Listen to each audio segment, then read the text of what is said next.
All right, let me see if I can make this work.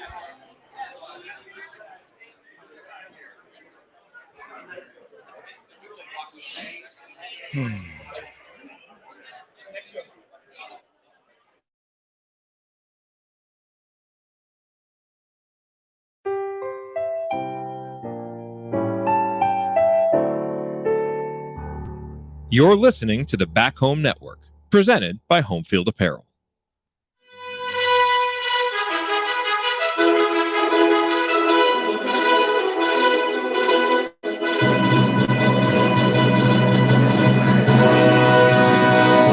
And welcome, Hoosier fans, to another live episode of the Assembly Call here at Switchyard Brewing Company. It is a bit of a disappointed episode of the Assembly Call, as today our Indiana Hoosiers fall to the Illinois Fighting Illini 74-57, dropping our record to 16-6 on the season, 7-5 in Big Ten play. And obviously we are here to talk about it with you today. But as disappointing as the game was, we are going to keep this upbeat and have fun, because what really matters on a day like today is everybody being here together, enjoying community. And so as we get started, I just want to say thank you to everybody who is here and give you guys a huge round of applause for coming. And why is there someone wearing Illinois stuff in the front row? That is just unfortunate. You're a very brave man. He appears to keep good company, but Yes. otherwise, I don't know. Yes. So I'm your host, Jared Morris. I'm here with Ryan Phillips, with Andy Bottoms, with the coach, Brian Tonsoni. And we will start out this show the way that we start every show, and that is with our Hoosier Proud banner moment. And look, obviously there's not a lot to choose from in the game for the banner moment today. But there Good were luck, really, Jared. Yeah, I know. No, there were two moments that stood out to me. One is these two guys being able to make it, because at first I didn't think they were going to be able to be here because of the weather, because of previous engagements. And, to us doing this show, as we've done it virtually for now 11 years, this is our 11th year doing it. This is our one chance to get everybody together. And so it's awesome that those guys could be here. But the banner moment really for me was, just walking down from the parking garage with Sally. Sally, where are you? Right back there. Sally Henderson from Evansville Security Services. And I was kind of joking, I don't know what to choose for the banner moment.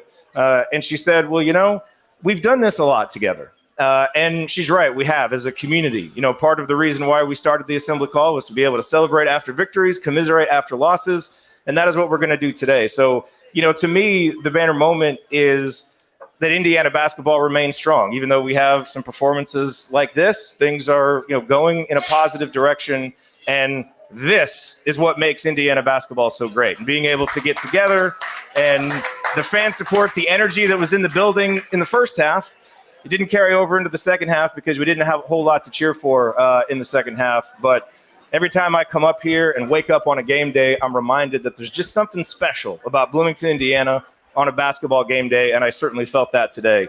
So as long as that stays alive, to me, we're going to be on track for the next banner. So before we move the ball, find the open man, and get some opening thoughts from the rest of our team, a couple quick announcements. Number one, we are expecting to have some player guests. They're supposed to come at 4:30. Certainly, we were. Everyone be nice. we were. You, hey, someone, you, no, you. Richie's on it. Okay, someone, pay attention to him. So those guys should be coming, which will be really fun to have them there. But we're doing a raffle, and we have a ton of stuff that we are raffling off today. And you can get the raffle tickets from Dave. Where's Dave? He's walking around. Dave's right there. And then back around the back, you can get the raffle tickets. It is cash only. And the raffle, every dollar that gets paid for the raffle is going to Mother Hubbard's Cupboard here in Bloomington, which helps to feed Bloomington, help to solve the problem of food insecurity here in Bloomington. They do a wonderful job. And actually, Anthony Leal is going to be one of the player guests. And when I talked to him about coming, that was something that was very important to him, that we were going to be supporting a local Bloomington charity. And so that's the one that we chose. So all the money that goes for the raffle will go to Mother Hubbard's Cupboard, and then we're going to be raffling off a bunch of incredible stuff that's over here. So when the players come, they're going to sign basketballs. Grace Berger got a ball signed for us from the entire women's basketball team. We've got shirts. Chris Williams from IU Artifacts, who was right here, brought a bunch of great stuff. So it's up here. Come take a look. We will draw some of the raffle tickets in between segments, but that is how you get those. And then, of course, our banner moment sponsored by Home Field Apparel. Where is Connor from Home Field Apparel? He is in there. So our friends from Home Field Apparel in there. Obviously, I assume everybody in here has Home Field Apparel gear. But if you don't, you can start that today. Go over there, talk to Connor. They obviously do amazing work. And when you order online at their website, homefieldapparel.com, use the promo code HOME, HOME, for 15% off. All right, gentlemen, let's talk a little bit of basketball here. Go around the horn, get some opening thoughts from the rest of our team. I don't like the smirk that's on your face. We're going to get the bottoms line from Andy Bottoms first. It's coming, Jared. It's coming. You can only put it off for so long. It's eventually going to happen. I think We can't hear you. Okay, so we will not go to Andy Bottoms first. Coach, we will go to you. It's Tonsoni time. Game of basketball is about shot making, and I think that Illinois made shots in the second half and Indiana didn't. We can nitpick about whether the offense was correct or incorrect, but it just came down to shot making, and Illinois' guards were tremendous today. And then you have the big guy, Kofi, inside. It just presents a real struggle. But I think what we have here is we have a really solid defensive team, and I'm giving up 40 points in the second half might not show that, but our defense keeps us in ball games. And when you have an off night offensively, that's when games like this are going to happen. And your best player only scores 6 or 8 points, had trouble getting TJD going, and it just became an offensive struggle for the Hoosiers. But this team is a good basketball team. It's safely in the tournament as of right now. Just can't continue this kind of thing going forward. But struggles in the second half, but a lot to be proud of going forward. Yeah, absolutely. Andy, do we have you? Nope. All right. Keep talking, Andy. I don't want to waste any of the good stuff. Okay, go ahead. Okay. Ryan, Here we go. Ryan, obviously there was a lot to rant about today. What do you want to speak on first? Can you hear me yet? Yeah. Can you hear- Okay, good. Yeah. Yeah. Let's just get this out of the way. I've talked about this for weeks. The way they start second halves is a problem, and it's been a problem. I don't know what Mike Woodson and the staff are doing at halftime, but do the opposite, whatever it is. Don't give a speech if you're giving a speech. I don't know. Put them on, have them run, just have them warm up the entire halftime. I don't know, because when they're coming out, Jared, you said it. You saw them walking out, and they look like they've gotten bad news in the locker room. Yeah. They were up by 2 against the team that's leading the Big Ten. And they came out flat. They came out like they didn't have a chance to win. And there was no juice, no energy. The crowd, I thought the first half the crowd was pretty good. Second half, the crowd wasn't great. I mean, I think it was, the players didn't get much from the crowd, and the crowd didn't get much from the players to sort of get excited about. But that second half, I mean, that was they just got walked off their own floor. I mean, it was bad. I mean, to give up 40 points, what, they scored 19 or 21? 21, I think. Yeah. I mean, there's no excuse for just not for being at home and having the opposing team want the game more in the second half. That you can't do that. And so when they're coming out of halftime, they have to be better. And they've had a couple games where they've come out and been on fire, but that's the exception, not the rule. And they have been coming out flat almost every halftime. And the thing is, it showed tonight, good teams will bury you when you do that. You give a good team an opening, they will bury you. Purdue would have buried them if they didn't come out hot. And they did come out hot in that one. But that's been the exception, not the rule. And so something's going on there at halftime. I don't know what it is, but that team does not love to come out of the half, and it's always flat. And that first 5 minutes is usually a roller coaster of badness. And other than Xavier Johnson today, nobody in that starting 5 wanted to win that game coming out of halftime. And that was a problem. So yeah, they had a lot of juice in the first half. They did. They absolutely did. There were stretches they played. The bench played great. Johnson, really got them started. They started a little flat those first few possessions, and the reason why is they're going to Trace against the guy who has made a career stopping Trace. And so you're not going to get easy buckets there to get things started and get excited about. But Xavier got them started, and they really took off and played well. There were a couple calls that went against them, I think, in the first half that really kind of staunched the momentum a little bit, because they could have been up 7 at half, 7, 8, 9 at half. Instead, it wound up being 2. And then the second half, I have no complaints about the calls. I have complaints about the effort. And they were playing hard. They weren't playing smart. They weren't playing focused, and they weren't playing like they thought they were going to win. And you can't do that at home. Yeah, and the thing about the second half is, as sluggish as it looked like they came out, there was still that one moment where they're up 46-42. Parker Stewart gets that three-pointer. If he hits it, the roof's going to come off. Yeah. And we would have been up 49-42, but he missed it. Grandison, is that his name? Yeah, came down, hit 2 threes, Changed and the then game. it really felt like the air kind of got taken out, and we were never able to get back going. Post-game, Woodson said that was what changed that was the game right there. Was when he hit those 2 threes.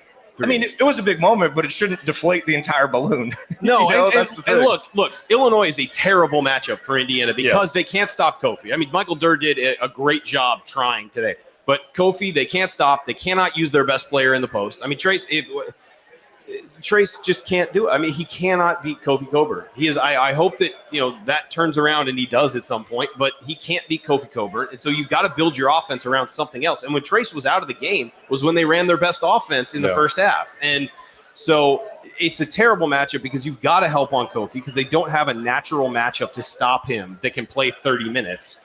And when you help to stop him, they can all hit threes as we saw in the second half. I mean, they at one point they hit 6 in a row. And it's just that ended the game. So, But again, at the 3-point line, you want to talk about something about substantiate there. That's not an emotional thing. They hit 10 threes, I think. We hit 3. You've got to get your 3-point shooter shots. They're on the team to hit shots. You've got to work to get them shots. Yep.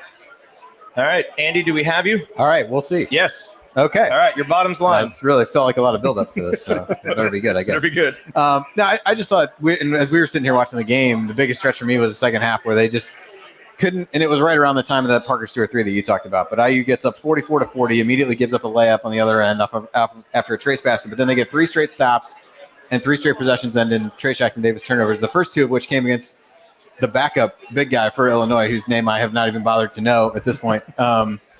But that was just a huge missed opportunity to really get momentum. The crowd was just dying to get They were looking for a reason to explode at that point and just couldn't do it. And that really was – and there was very little juice after that and really just kind of played out the rest of the half, just not really able to get a lot of momentum. And they had done some good things in the first half to be able to kind of fight back without Trace to really play well. And I think some of the offensive comments are good because the second half was just – force feeding him the ball in there in situations that he wasn't really being successful. They got away a little bit from going to Race Thompson against the undersized Illinois 4-man, which they went at.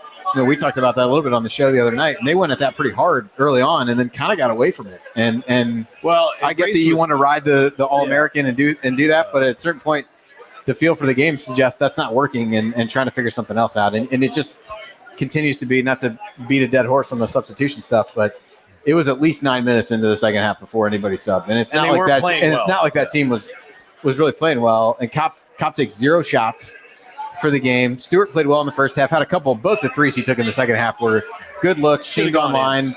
Missed and were good shots. But it's just I thought Bates played well in the first half. I thought Galloway played well in the first half. To where you need somebody to spark you in the second half, and I'm not sure waiting until 9 minutes in is the time to do it. Yeah, and we've talked about that before. I think we haven't. Maybe a little bit, once or twice. I mean, it's definitely come up. We were saving that conversation here for the first time. I thought we all agreed we wouldn't talk about it. We wanted to do it live for the fans. I think that you make a great point about Miller Kopp, and that is he played 16 minutes. He actually played some pretty good defense today. I think we all were texting about that. I mean, fine. Chad, what did I kept telling you? I'm like, get Miller the ball. Like, he really looked locked in. He was getting rebounds. He was getting to loose balls, and then he never got a chance offensively. In the postgame press conference, Woodson said that he didn't. He said his quote was, "I can't name one play we ran today," talking about X initiating offense. And he said, "Unless I called it from the sideline." I said, "Well, Mike, call more. If they're not calling plays on the court, you take over, call something." Here's the thing. And they got to call stuff to get Kopp shots. If he's not shooting, why is he playing 16 minutes a game? He deserves the chance. He's played hard. He played good defense. He deserves the chance to be rewarded with a couple 3-point shots. And, he's a guy who doesn't make mistakes with the basketball very often. He'll get a stretch. We'll turn it over twice, like 2 plays in a row or something. But those are few and far between. He's a guy they need to get involved. Why did you bring him in if you're not going to run plays to get him some open looks? I think that has to happen, and the same for Stewart. And they did run some stuff for Stewart today. College basketball is a guards game. As much as we appreciate Trace Jackson Davis and Kofi Coburn is just a load to handle, it's a guards game. And we could not get our perimeter three-point shooters shots, whether that was by not calling it from the point guard or not calling it from the bench or whatever. But our guards' strength, our wings, is shoot the three, and we did not get those opportunities. And Frazier was just unbelievable today. And then you have the Plummer, and they're at level of athleticism. And so, one, you can scheme all you want, but some of it comes down to, which guards are playing better, on a given night. So I just think it's a guards game, and that was the advantage Illinois. Yeah.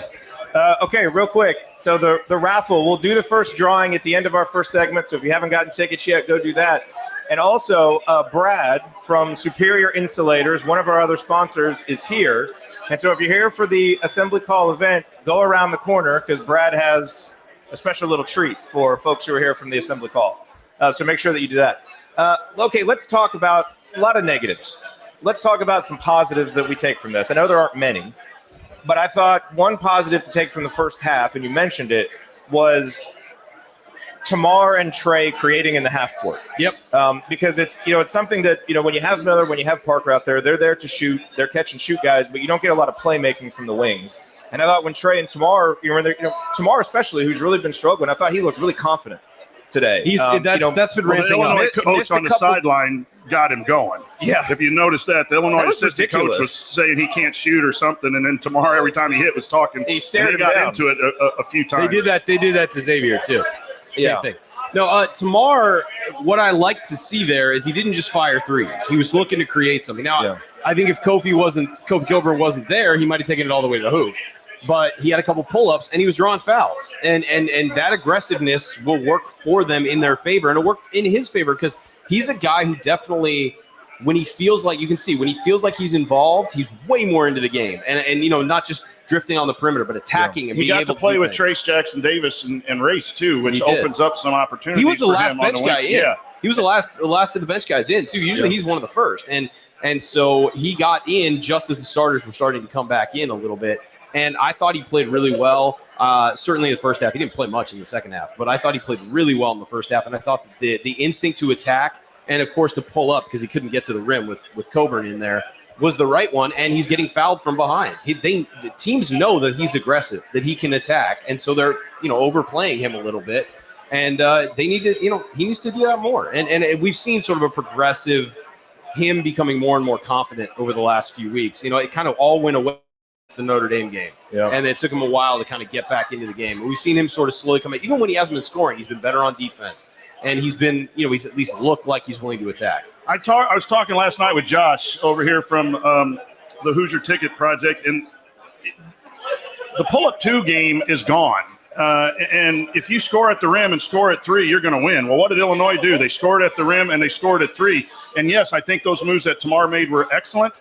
But Illinois forced Indiana into pull-up 2s. Force him off the line and don't let him get to the rim. Didn't let a score at the rim, and then took away the three-point shot.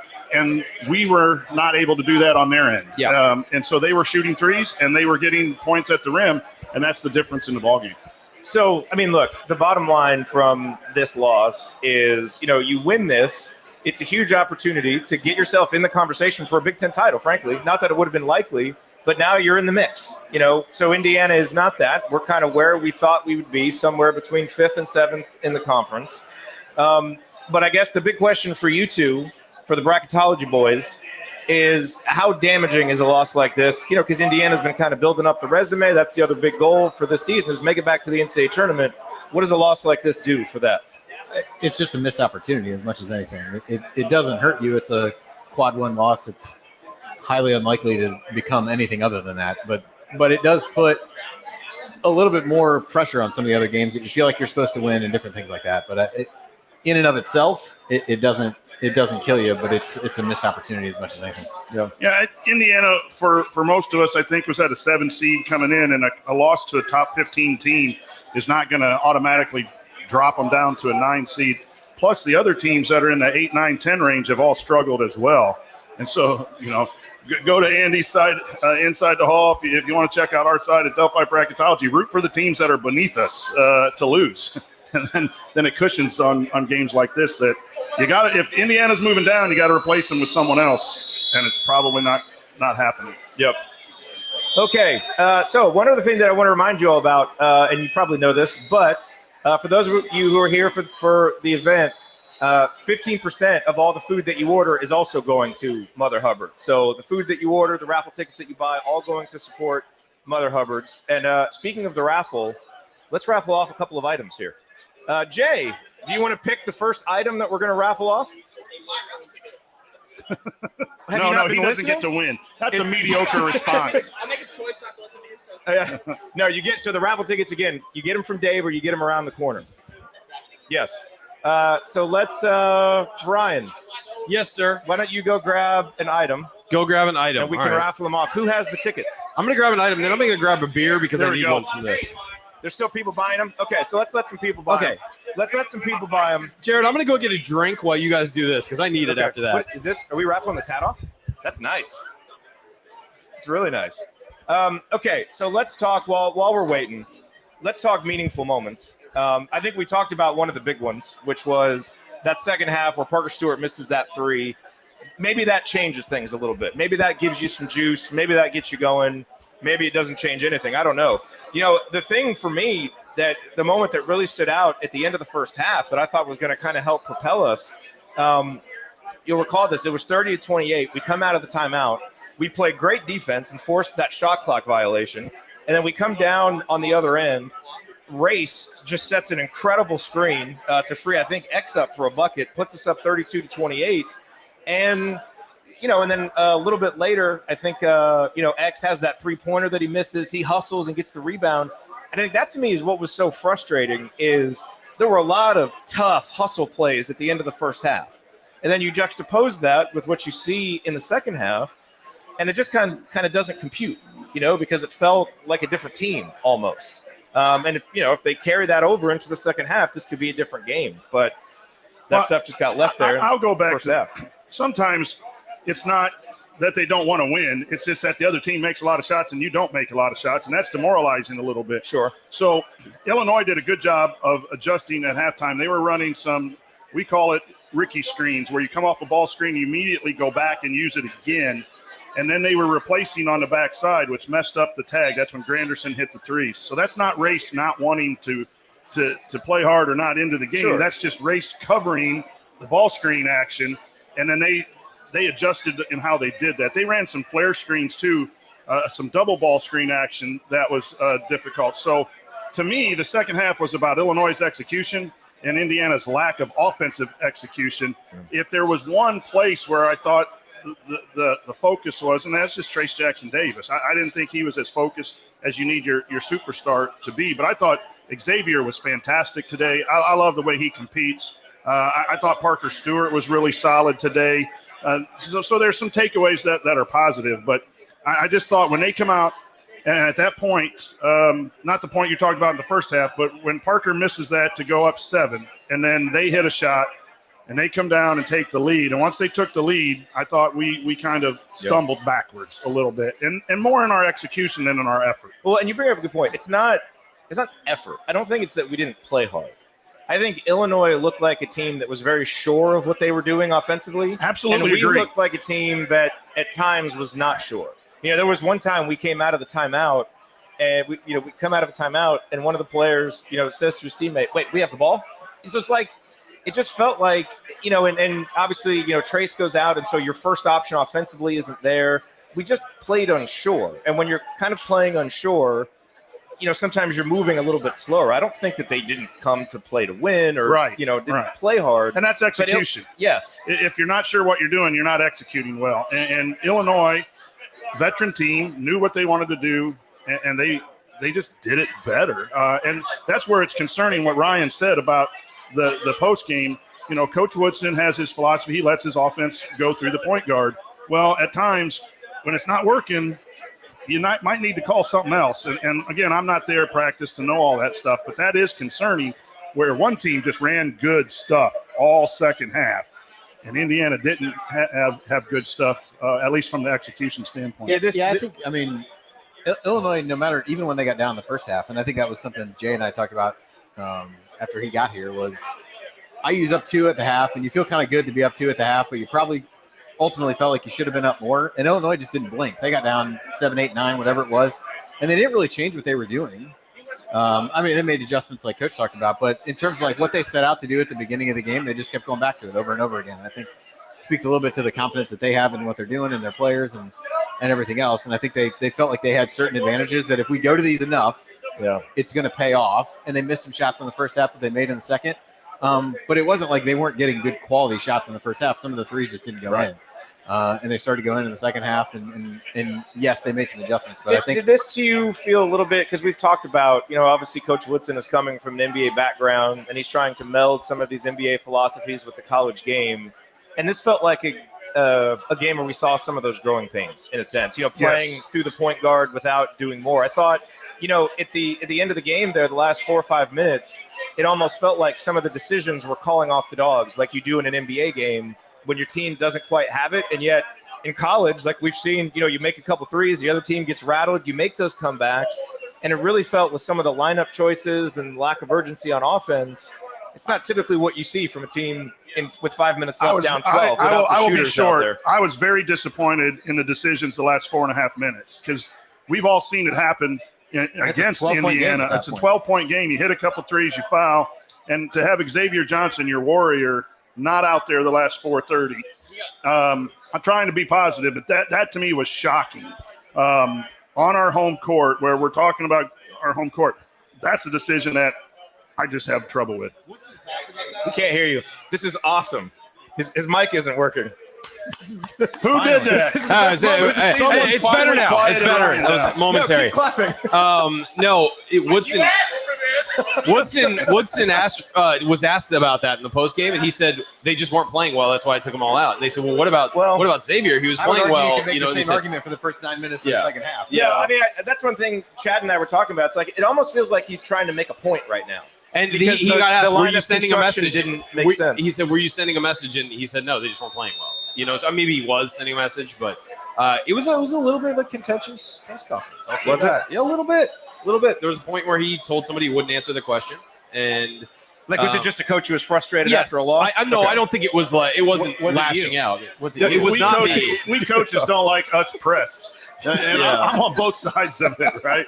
We don't like the press asking questions after you lose.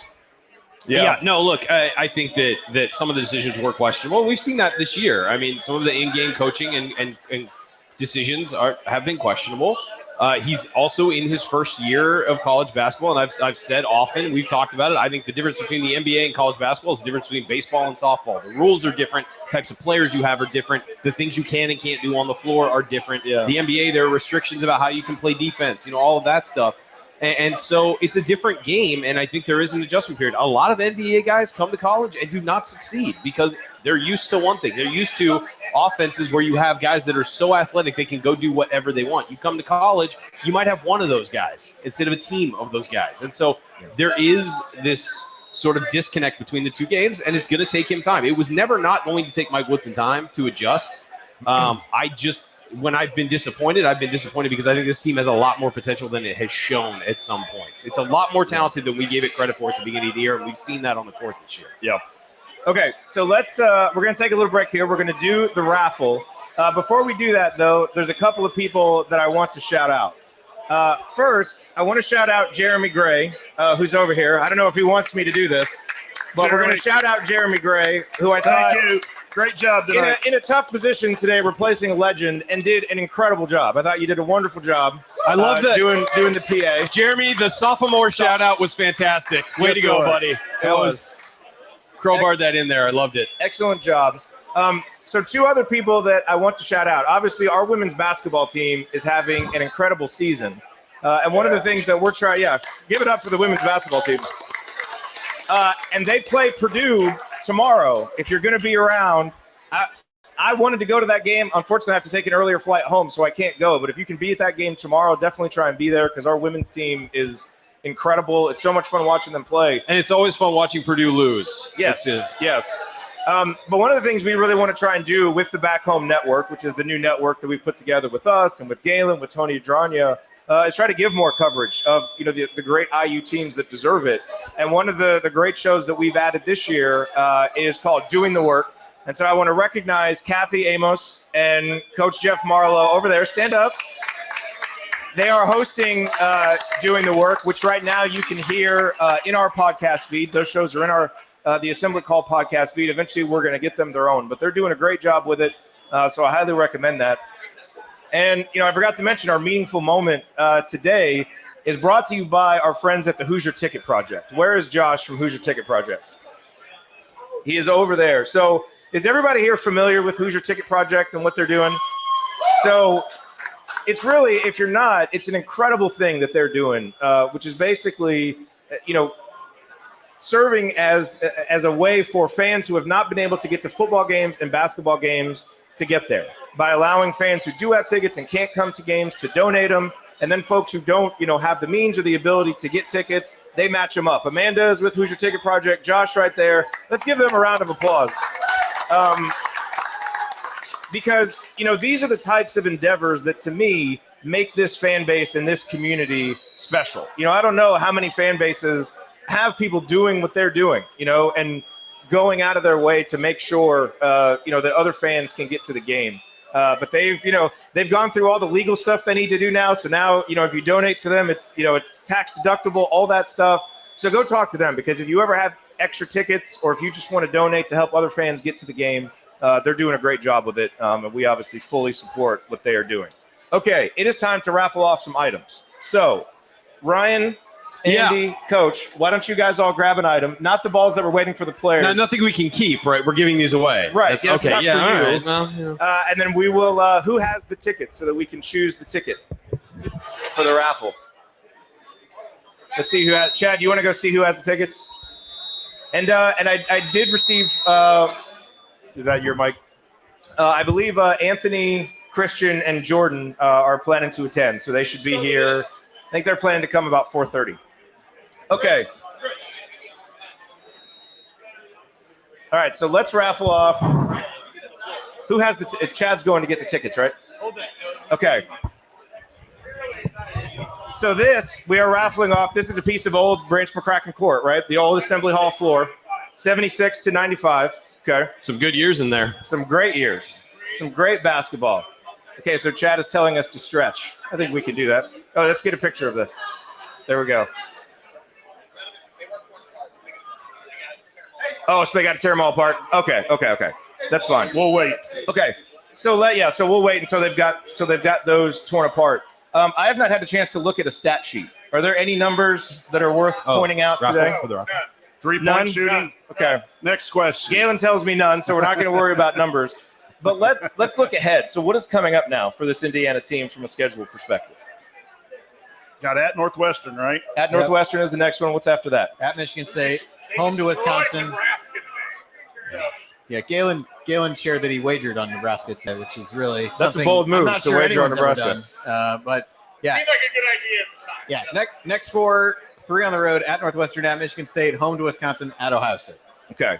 So these next two games, both on the road, at Northwestern, at Michigan State, how important is it for Indiana to? I mean, obviously it's important for them to win and to kind of get going. But from a bracketology perspective, how important is it that they get another one of these road victories? We talked about this on the show a little bit the other night. It's always they've kind of got the monkey off their back in the sense that they don't have 0 anymore. Yeah. But the more that you can get, the better. And I think there's a couple. You look at Northwestern, you look at Minnesota.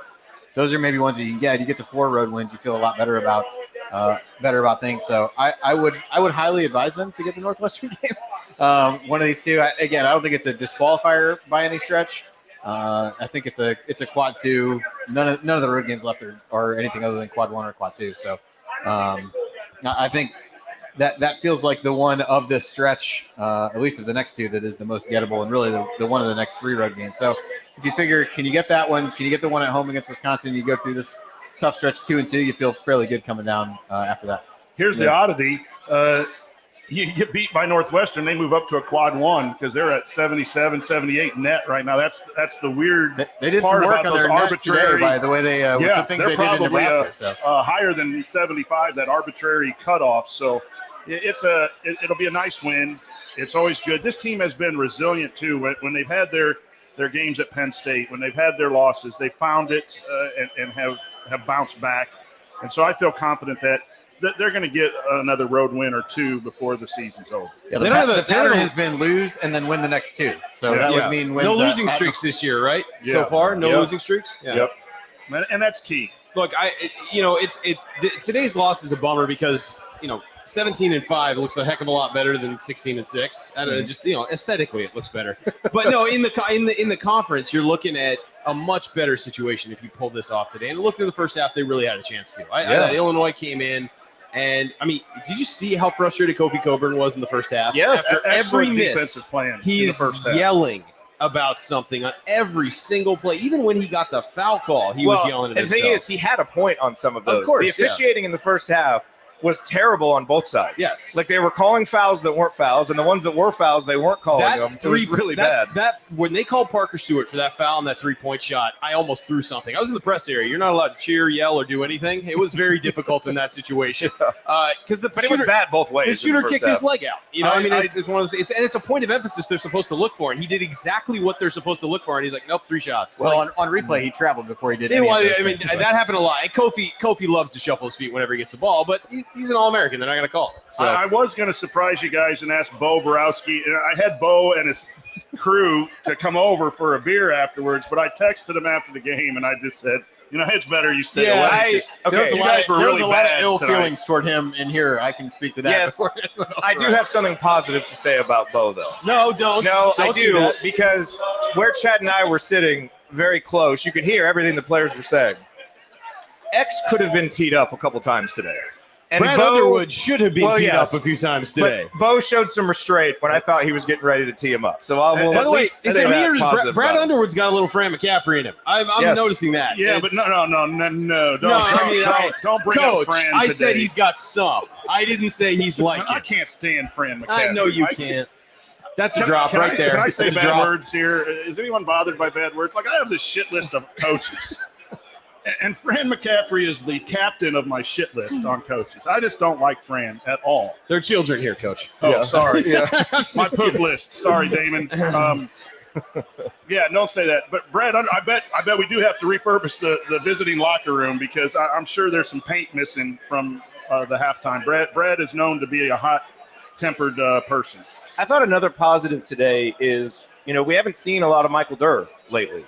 And the last time that Michael Durr was called on in the Purdue game, in the prime time moment, he stepped up and played well. And I thought in the first half today, he stepped up and played well, and I think we've kind of gotten to the point. Everybody knows he can shoot it a little bit. He had that open three. Everybody was ready That for him was to take down. it, and It was down. I know. And I thought he did a good job. He did what your backup big man needs to do, and your all Big Ten big man gets, a couple of early fouls as he came in and really battled Kofi. Do you notice how Kofi came out at the 16-minute mark? They subbed him out quicker and then got him back so he was fresh. Yep. The way Durr plays, I think maybe that's something that Indiana can go to. Even if it's just at the 2 minutes, 14 mark or something. Yeah. Quicker.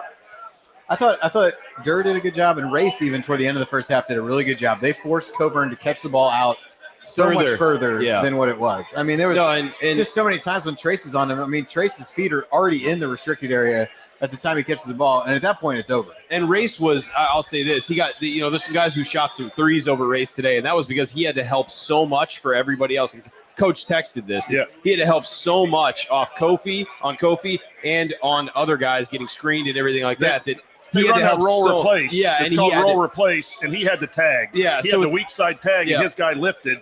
And what one strategy it leads against to that a is late closeout. is Yeah, to switch the backside. yeah. Take the corner guy and run up and let's take do the that. roll replace. I think it was, and they that didn't make that adjustment. that happened to Lander at one point too on one of those, and he actually contested the three, but he wasn't where he was supposed to be. But it was a contested three, and the guy made it. I mean, it's sometimes you do everything right, and the guy makes a shot. But I thought that you're right. Race and Durr played as well as you can in that situation. And it's just sometimes it doesn't work out for you. But they didn't get help, from everybody else throughout the game. What do you take away from Trace in a game like this? I mean, we know that this is a really rough matchup for him. It always has been. It is. I take away that I think he's going to come out with his hair on fire against Northwestern because I think this was embarrassing for him. I think that it showed. Like, I don't mean that that was an embarrassing performance. I mean, I think he was embarrassed that he's going up against the other premier big guy in the conference, and he got squashed. I mean, he legitimately got squashed, and we've seen that happen before against Kobe. He does not deal with his size well, offensively especially. He overshoots, and he just got out of rhythm. Sitting with those two fouls, and then it was a combination of things. But even if he had played 35 minutes, I don't think he's breaking 10 points. Maybe if he gets to the free throw line. But he's not scoring from the field against Kofi. He never has. The chance he had to do some damage when the backup came in early in the second half, and they went right to him. And he fumbled a couple passes away. He when he did get a shot up, it was off because he was just off in general. But I would say I think that it's something where he's going to come out with on fire in the next game. Or at least I don't know. I don't know if he's going to make his shots, but he's going to come out wanting to establish himself very early in the next game. And that's right. You should try and bounce back after something like that. And let's be real, Northwestern doesn't have anybody to defend him. He should dominate that game. Yeah, Northwestern's been weird. They always are. I know. Is this the first ticket? That's the first ticket. This is the first ticket. Okay, so this is for the piece of the Assembly Hall floor. Are those just all yours, Chad? Okay, so let's read it off here. It is 201-7406. 201-7406. Hey, Tony! Okay. 100 tickets. Well, you deserve to win, sir. All right. We will deliver that to you. Let's do another one. That was fun. You want to do the hat? Okay. Jared likes being a caller. I do. This is great. Okay, so we've got this excellent winter cap here, the Bison Abides, with a cool Bison logo there on the front. Let's pick one of these out here. Okay, here we go. And the next ticket is 201-7395. 201-7395 for the winner of the Bison cap. 201-7395. Hey! Okay. We have a winner. This makes the show so much easier. We can just give stuff away. You don't have to come up with creative content or anything. We should do this every post game. Really? Get it in the mail. Just a Raffle exit the next day, right? Yeah. Every time there's a loss, it makes them feel a little. We'll read off numbers, just Venmo people cash. So Chad has just informed me that we have already raised over $800 in raffle tickets. Good job, guys. For Mother Hubbard's Cupboard. That is incredible.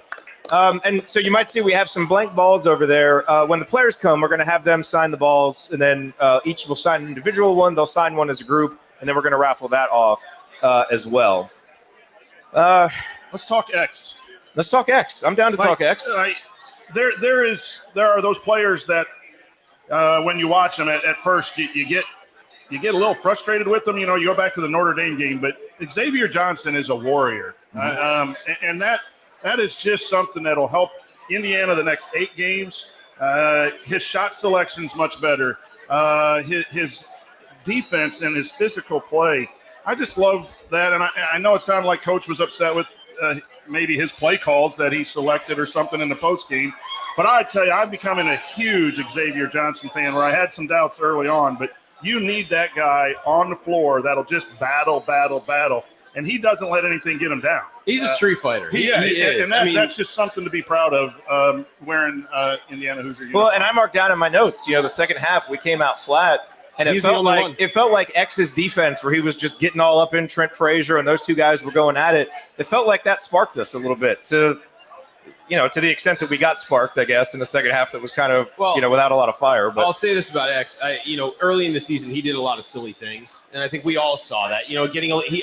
Allowing opponents to get him frustrated. Allowing officiating to get him frustrated. He'd act out on the court. Now he's the guy doing that to people. He's the one being the pest and annoying people, and you can tell he's like, oh, this is fun. When I'm on this side of it, it's fun. And look, the guy has become rock solid. He's become, I think, Indiana's second best player right now. Trace Jackson-Davis is I think he and Race are right there, but you need a perimeter guy. Well, I figured that you were putting Trace third. No. No, I think that he's more valuable right now than Race is because you need an inside and an outside. And so that's not a knock on Race. Race has not done anything to drop down. Xavier has jumped up. And the way he plays, the way he's shooting right now, that guy is, and he also brings it every game where other guys fade in and out. He brings it every single game. And don't you think he's consistent within the game? Like he's consistent. So can't hear. Okay, consistent within the game. Galen got me yet? All right, back on. Okay. I just think he doesn't let things bother him, and that so mental different. piece of that technical fouls and all that stuff. I think that's gone away. So he's so frustrating for guys when he's playing defense on them. Like he annoyed. Yeah. Water would be great. And, he had 2 huge plays in the second half. We're down 52-46, and he hit that 3 from the top of the key, which Chad and I both look. It's one of those no-yes threes from X, but no one else was doing anything. That was the sentiment here as well, so that's fine. But he's earned a little bit of trust on those because he's made some of those in key spots. And the outlet pass, so, there was one possession, Trace really defended Kofi well, tough, forced a miss, got a really tough rebound, got it out to X, and he just fired that pass ahead to Jordan Geronimo for the dunk, which, again, kind of got everybody going. Jordan, unfortunately, was pulled out of the game pretty soon after that. But the vision to make the pass and the ability to deliver it is something we haven't had from point guards. Well, and he had that beautiful, the over-the-top pass to Trace, too, to start the second half. And you were just, there was literally about a 3-inch window he could fit that into, and he nailed it. And he had a lob pass too, I think, to Trace. That's the one I'm talking about. That's what I'm talking about. It was about almost half court. Yeah. And he had a very small spot. But I thought he had one block to block too. Oh, he did. Yeah, where he tossed it up. And he's just been playing really, really well. And he's looking for that kind of stuff too now, as opposed to looking for bounce passes and things like that. He realizes Indiana's got some pretty good big guys. Let's put it up there for him. All right, so let's. I'm just going to say to everyone out here too, as the players, when the players come, these guys are playing off the bench. From a coach's perspective, they're putting a lot into practice. They're getting limited minutes. Make sure we appreciate these guys that come in here at 4:30 because it's hard when you're a college athlete or any athlete on any program at any level to be that 6th, 7th, 8th, 9th guy. And so, we lost today, but I just want to point out that coaches appreciate those guys that accept their role and get the minutes and do what they can with their minutes. And I think we got, if all 4 guys show up today, I think they're real examples of what we believe Indiana Hoosier basketball is all about. When they show up, Coach, every single day in practice, too, is the other thing. Absolutely. And they're invaluable in that way. I know we don't like doing game balls after losses, but to make it an official show, we need to give one. Is there anybody besides X that you would give a game ball to? You know what? I want to give credit to Michael Durr. I thought that he kept them in the game in the first half. When your All-American goes out, you expect a huge drop-off, and when he went out, you expect, all right, Illinois is going to go on a run here until Indiana maybe counters and figures it out. They did not. He locked it down. Playing 2 games in a row, I thought he came out and did an excellent job. But X is the clear cut. X wins it, but you want to give the hat tip to Durr as well, I think, for sure. But to the audience, to the chat mob who's assembled here, game ball to X for today. X, okay. Race Thompson missed too many shots, even though he's the leading scorer. It's never very exciting to game ball after game. But let's talk Hoosier Hustle Award real quick, which I think we have the music for that, but now I don't know which one it is. That's okay. Do we know? To make it official, so we can get Bob Thompson's music in here? There we go. The Hoosier Real Hustle Award. Music from the great Bob Thompson. I'm giving my Hoosier Hustle Award today. I think X would be a really worthy choice. I'm giving it to Miller Kopp. I thought just being there live, watching him play, I thought he was really locked in. I thought he got a lot of 50-50 balls early and just had a couple nice steals. Yeah, one steal. And just wasn't really rewarded with anything offensively. Yeah. And it felt like a game when he was going to do something and just didn't really get the opportunities to do it. So he gets it for me. Who gets your Hustle Award? I'll ride with that. I think that's fair. I would say he or Durr just for playing. I was going to say Durr but also. You know what? I do agree with giving Kopp something because I thought he played pretty well and, as you said, didn't get rewarded. And if you're a player, if you play hard, all you want is a chance to do something more. And he didn't get the chance to do something more. They didn't run him in the right ways. And it's frustrating. It's really frustrating because I think that he has the ability to really help this team win. It especially doesn't make sense in the second half of a game like that when you need a spark and you need shooting. And you need to balance their guy threes. who's been around the block. that seems like the kind of game where he can really help you. Agreed. You A know, lot like the Syracuse That's why game. it was frustrating to watch. Yeah. Yeah, it was a chance, and they missed that opportunity. Only other guy I might throw out is Galloway. I thought, Especially in the first half, Yeah, I thought in the first half they switched him on to Curbelo. I thought he frustrated him a little bit. He did a decent job defensively because we were sitting here talking. Curbelo had really gotten it was either Lander and or Parker Stewart at various times, and we were kind of talking about maybe who you put on him, and I kind of half suggested Galloway. In the very next possession, he comes out and he's on him. I thought he did a good job. He's proven to be somebody who's willing to take on some of those tough defensive assignments out there, and I thought he did well with that. Just didn't feel like he played a lot in the second half. Missed that one floater that he's been making a ton of. He made one early, made one in the first half, missed one in the second. So he's the other guy I'd throw out for that. Yeah, and what I want to say about Galloway too, and we've kind of touched on this, but when they play Purdue, I think he should start and guard Jaden Ivey. I think you change the starting lineup for that game and put him on Jaden Ivey because Parker Stewart cannot guard Jaden Ivey. I thought Parker Stewart defensively was better today. Today he was fighting through screens. Again, chasing when you're chasing on ball, but when you're chasing shooters, it's easier to disguise guys and to hide guys in the defense. And he and Kopp both are fine when they're chasing. Kopp, I thought, was great against Purdue because what did he do? He chased Sasha Stavanovich around and held him to 1 of 9 from 3. That was always the defensive assignment I got back in the day. It says a lot. Says a lot, Jared. I guess that was says a lot. I know your high school coach. I know why he assigned you that job. I think so. I mean, there's different types of teams that are going to give IU trouble, right? But a team like Illinois, who's really small on the perimeter, is among the types of teams who's going to give IU difficulty. I mean, quick in space, and you've got some smaller guards who are really quick.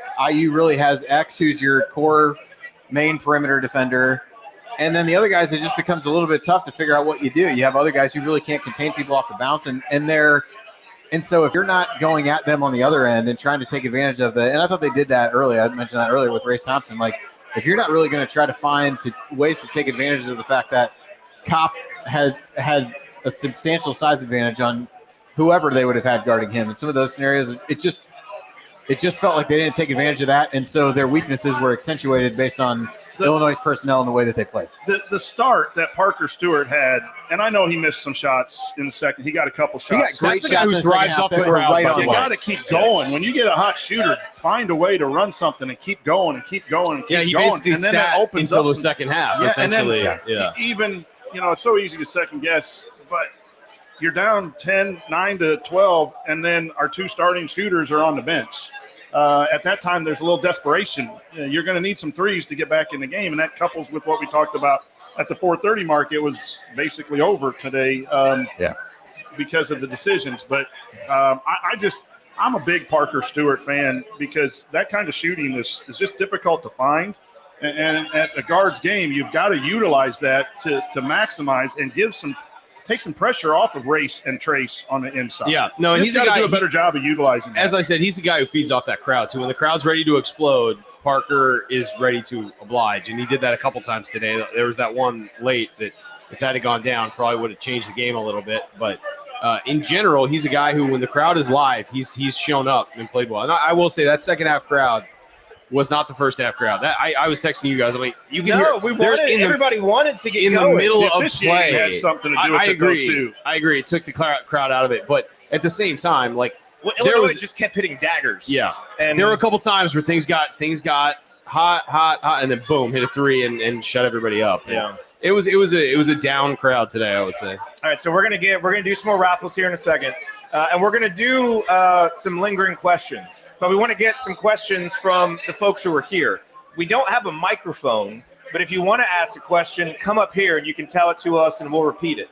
But we'd love to get some questions from you all so that we can tailor the conversation to the stuff that you guys are interested in. One other thing I want to bring up. This is now, we know with Trace, energy is so important for him and how he plays. Yeah, and he really So struggled. in our 2 big marquee home games now, he's gotten into early foul trouble. He's gotten 2 fouls. He's sat. All right. We've had the whole conversation about the auto bench not. I thought this is where you're going to bring up the end of the game with 3 fouls. Is that not what you're going to do? No. Well, but here's the thing. Like, I get it in that, Durr comes in, you're able to buy minutes. You still have the lead.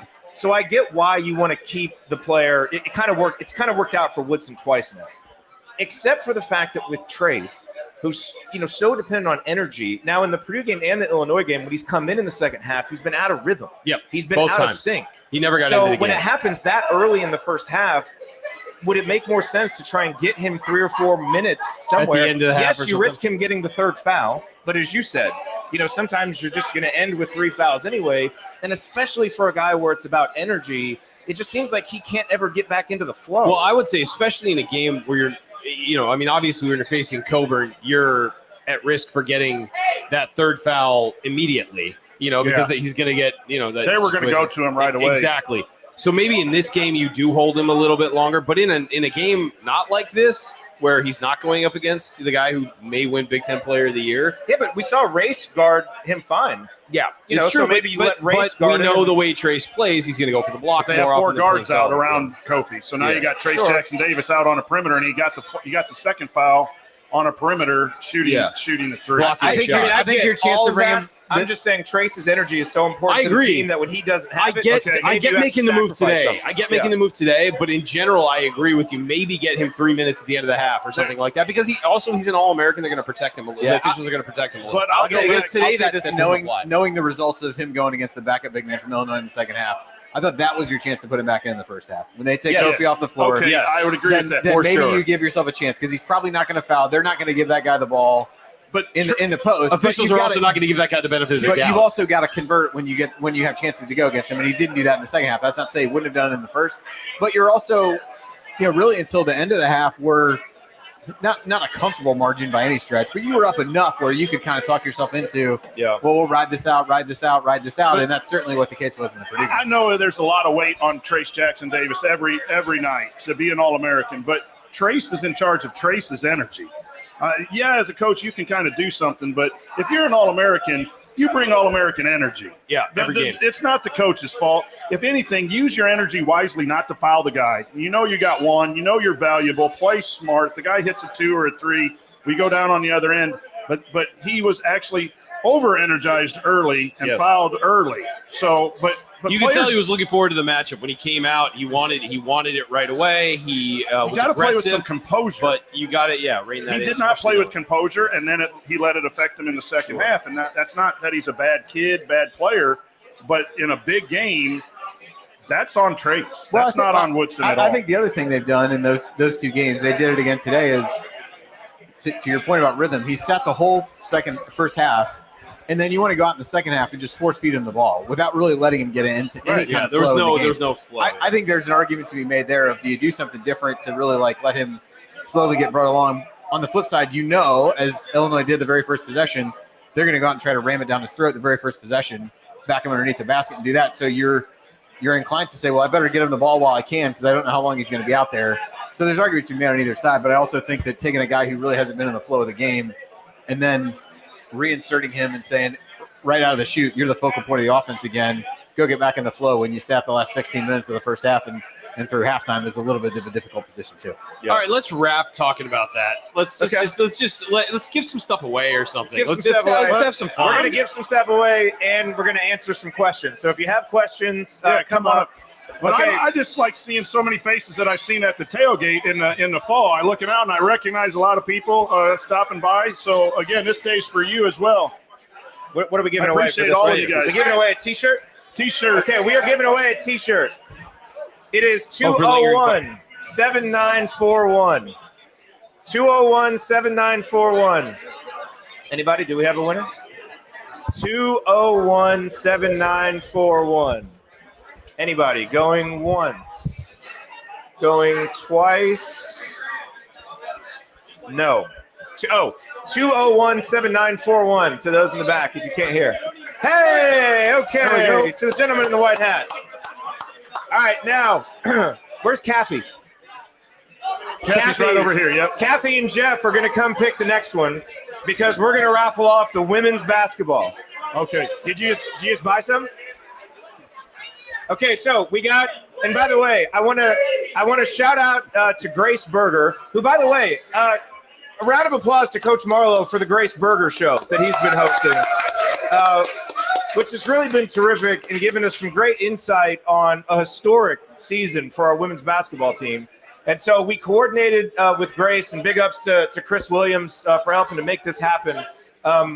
Grace, we talked about her being here. She wasn't able to be here for the show, but she got us the autograph ball. It's got Coach Morin's signature, the players' signatures. And so here we go. So oh, and happy birthday, Alexa Golbe, as well. So here we go. So I don't know how you guys want it. Did you already pick it? They already picked it. Okay, so this is for the ball autographed by Terry Moore and the women's basketball team. 201-7810. Oh, you look so excited. I wanted it to be you. 201. Hey! But I'm so happy it's you. That's awesome. 201-7810. 201-7810. Very nice. And again, support the women's team tomorrow if you can be there to watch them beat Purdue. Let's do one more, and then we'll get the question. Let's raffle off another item. Congratulations. Okay. So now we are raffling off a night with Ryan Phillips. Throw your tickets away. Throw it back. Wait, what are we raffling off for this one? What are we doing for this one? No, we have something special for that. Do we have another piece of the floor? Well, I know. What is that? Oh, Switchyard pack? Okay. Switchyard pack. What's in it? A growler and a glass from Switchyard. Okay. Oh, growler. $50 gift card. And a $50 gift card to Switchyard. Okay. It is 201-7649. 201-7649. Hey, to the lady in the front, sitting next to the Illinois fan. Dude, I have a question. I think We have his question? We got Okay. a question down here. Let's get his question. You can still get raffle tickets there in the back, and make sure that you check out our friends from Hoosier Ticket Project and Home Field Apparel over there as well. Do you get his question? Okay. And if you have more questions, come on up and let us know. So, you want me to go? Yeah, what's the question? All right, so the question is from Chris. All right, Chris. Could have also come in from Scott Caulfield. Tough to say. But he said, given TJD's struggles versus bigger guys, should he at least attempt some jump shots in these games? I mean, I think you saw today, obviously, Coburn and anybody that Illinois had on him was playing so far off of him. I think Ryan even mentioned that Woodson said something in the post game about, he takes threes in practice. He's comfortable doing that, but he's not comfortable doing it in games. So how much is it worth just him taking some of those shots to try to draw opposing big men away from the basket? So that was the question. I thought at the beginning of the season, he was looking at the basket more when he would catch it at the elbow or out wide. Today, he didn't even look at the basket. I mean, he was just kind of a non-threat. And so the defense doesn't even have to pay attention to him. So at a minimum, it feels like just squaring up, and looking at the basket, whether you're going to drive, whether you're going to shoot. I get it. If you're not comfortable making them, it's tough to tell a guy, well, you need to go out and take them. But I do think you could at least present yourself as a threat. So it was interesting because Illinois guarded. It didn't matter who was in the game, though. When Race and Geronimo were playing together at the end of the first half, they played off Race the same way. When Durr was in, they played off him the same way. So I don't know that that's even a TJD specific thing, but Coach, it looked like you had thoughts on that. I would like to see him hit that elbow jumper, and bring people out a little bit. I'd also like to see some more pick and pop. And I know he's not a great three-point shooter, but again, the college game has 4s and 5s that can stretch the floor. And Race has done that recently, but I think Trace needs to do that into his comfort zone, 15 to 18 feet. I don't think it's a three-point shooter yet, but you can still pick and pop to range. And I would like to see that just so teams have to see that on the film and then, have a defense set for that. And then we mentioned in our text exchange, catch that, do a Sigma move, shot fake, and then drive. I do think that I would like to see a little bit more of him shooting. Well, and I think even some of the times it's not like he's got to catch and shoot it right from where he catches the ball. I mean, they're giving him space to take a dribble or two into that elbow. So if you catch it at 18, that's one thing. That's not where you have to shoot it from. They're playing so far off. To Chris, I think, too, that's what makes the offense look a little different when Durr's in the game. Like Durr can hit that 18-footer. He's done it in several games. Spreads the floor a lot. And he spreads the floor, and he took that three and just missed today. on that 3, but that's that pick and pop 5, 4 and 5 that I really think Indiana. Yeah, and Duncombe, once he gets some weight on him and some muscle, you're going to see Logan Duncombe be able to hit that 15-footer, even a 3-pointer. I think you'll see Coach Woodson down this year in the years to come have more of a shooting 4 and 5. I think that's what he wants. That's what the NBA runs now. I mean, you got big guys who can play out on the perimeter. Indiana's had that before with a few guys, and when they had it, the offense flows better. Thomas Bryant could step out and hit a shot. Now, he was going to knock down 35%, but he had a threat from out there and had other guys who could do it too. I mean, Cody could play out on the perimeter. I mean, usually what he would do was maybe a 15-footer, but he wasn't sitting out on the three-point line. But you've had guys that can do that, and it does change your offense. It changes what you can do, and at the next level, it changes what you can do too. So I think that's the kind of guy Woodson's going to go after, and we'll see how much success he has in grabbing them. But I think that's necessary. And somebody asked about that in the post game too. Is why isn't Trace, when Coburn isn't going to guard past 10 feet, isn't guarding anybody? He just hangs out in the paint. And they said, well, why isn't Trace stepping out and maybe taking some shots? And Woodson said, well, he doesn't feel comfortable doing it. And he said, he almost implied like, I wish he would try it at least. Yeah. But he said he's not comfortable doing it, so he doesn't do it. Illinois was going over a lot of ball screens. That's a compliment to X that he's been able to sit behind that ball screen, sit down and hit that. Knock some shots But that's down. also they were daring him to come in and shoot that pull-up jumper. Well, Galloway hit one, but you've got not that enough to win. I mean, Kofi Coburn is a sizable battleship back there. Like, he's just going to sit there and wait for somebody to come in. They're just going to funnel people into him. And even if he doesn't block your shot, it's the thought that he might affects everything you do. And you saw that from Trace today. He beat Coburn a few times with a hook, but because he's so worried about getting his shot blocked, that he overshot it, shot it off the middle of the backboard instead of going right to the hoop. What's he doing here? It's mediocre Jay. Is it a live mediocre question? Here it Yes, comes. it's a live mediocre question. Can you hear the music? Am I good? Oh, I mean, the music is kind of low. Does that do it? Okay. Yeah, you got it. You gotta Play it again. No, we're good. No, Jay, we're we good. heard it. It's All fine. right, so Jay's mediocre question. Jay, what's your question today? I obviously don't want to talk about videos of what happened today. Okay. Okay. We're good with that. I want you each to tell your first memory of Assembly Hall. Ooh. Okay, your first memory of Assembly Hall. Well, mine, I was, 23. So I'll start. Well, I absolutely want to include Ryan in this. Okay, that's fine. Yeah, that's good. More time to drink. No, I will say this. My first Big Ten game, I don't remember what I did, preseason or non-conference my first year at school. My first Big Ten game was seat 1, row 1 on the floor under the basket against Michigan. That was my first Big Ten game. So literally right in the middle under the basket was my first Big Ten. The next one, I was in the last row corner of the balcony. My buddy who was with me is here, and I couldn't walk to my seat by standing. Yeah. Nice. Go ahead, Andy.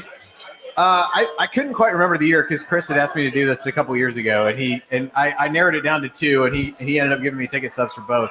I have a great aunt that lives in Richmond, Indiana, who's 90 years old, and when I was probably 8 or 9, she would get tickets from somebody from a bank that she worked at, and they were like floor seats kind of behind one of the benches.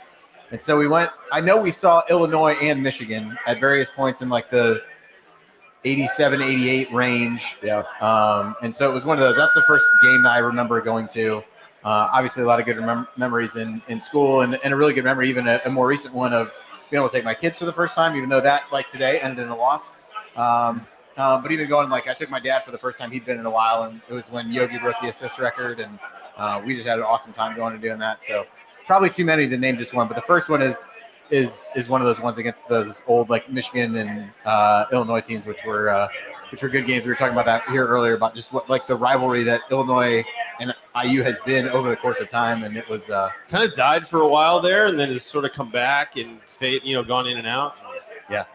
That was still lingering. As the elder statesman of this group, Tell us about 1945. Oh my God. In 1945. No, but I grew up watching the 76 Hoosiers in middle school, a freshman year, 81, and then I was fortunate enough to come down here in the fall of 85, and I was here for the championship in '87.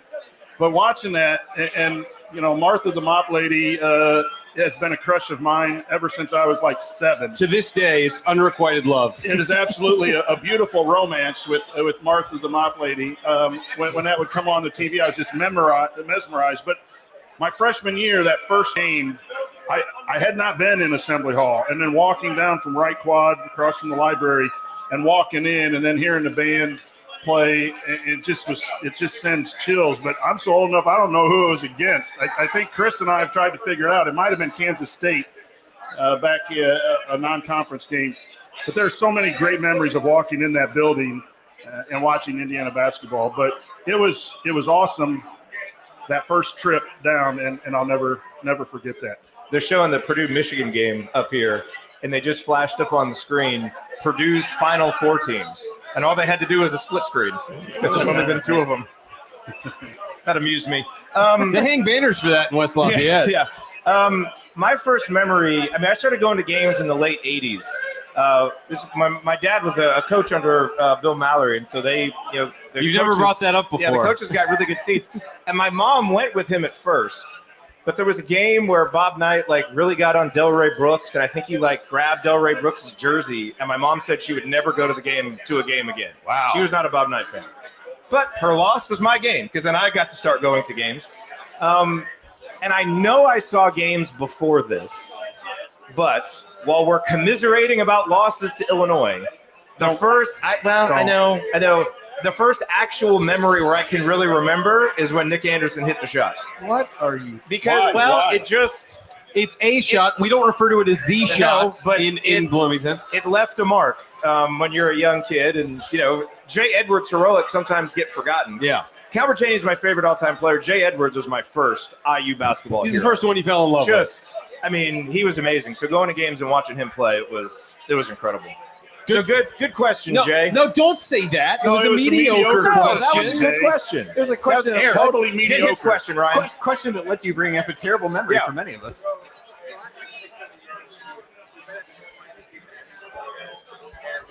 Keep talking. Go ahead, I'm not Ryan. talking. I'm not going to talk. I'm going to listen to this question because I want to answer this This question. is the fun part where Ryan pretends he's not going to interrupt this guy asking a question. I'm interrupting him right now. That's what I do. Okay. It's right now, It technically. seems like this. Yeah. Andy, sometimes when I'm bored at home, I just interrupt myself and act like I'm Ryan. It's What would Ryan do? You'd interrupt someone. Yeah, Okay. it's what I do. Myself and Coach, we can talk quick bracketology. West Virginia just lost to Texas Tech, so they're definitely out. West Virginia's definitely out. Okay, see, there we go.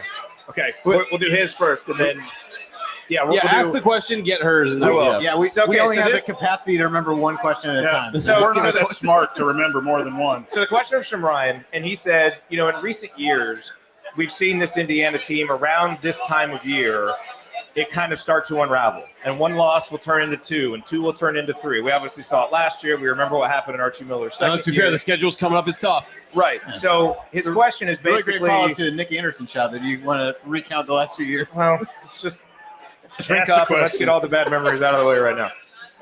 So what does this team need to do to prevent that from happening, essentially, to make sure that this loss doesn't snowball into something more with a difficult schedule coming You have up to in you have to February? play with purpose in every single game. You got to come out games on fire. You have to know that is a dangerous thing that could happen, that you could fall into a rut, and you cannot afford a losing streak at this point of the season. You just can't.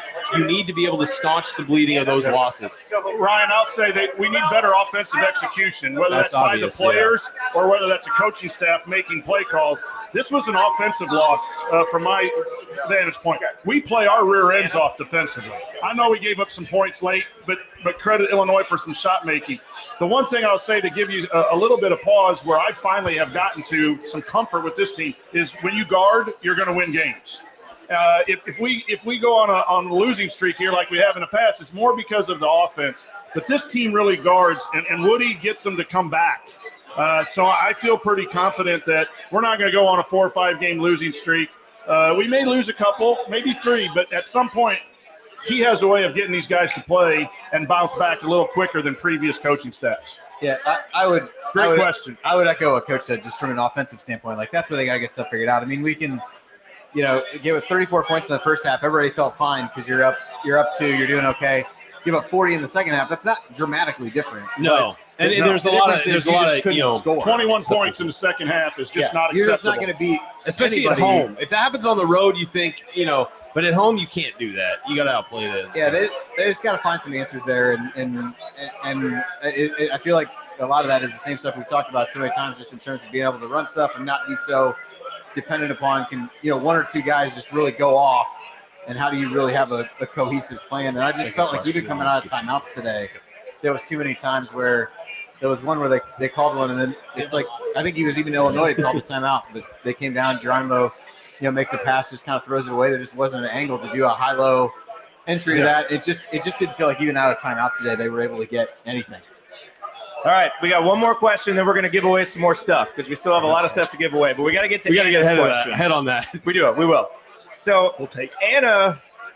She's asked the question that everybody's been thinking about. We got called out by Jess Settles on a Big Ten Network broadcast for talking about this.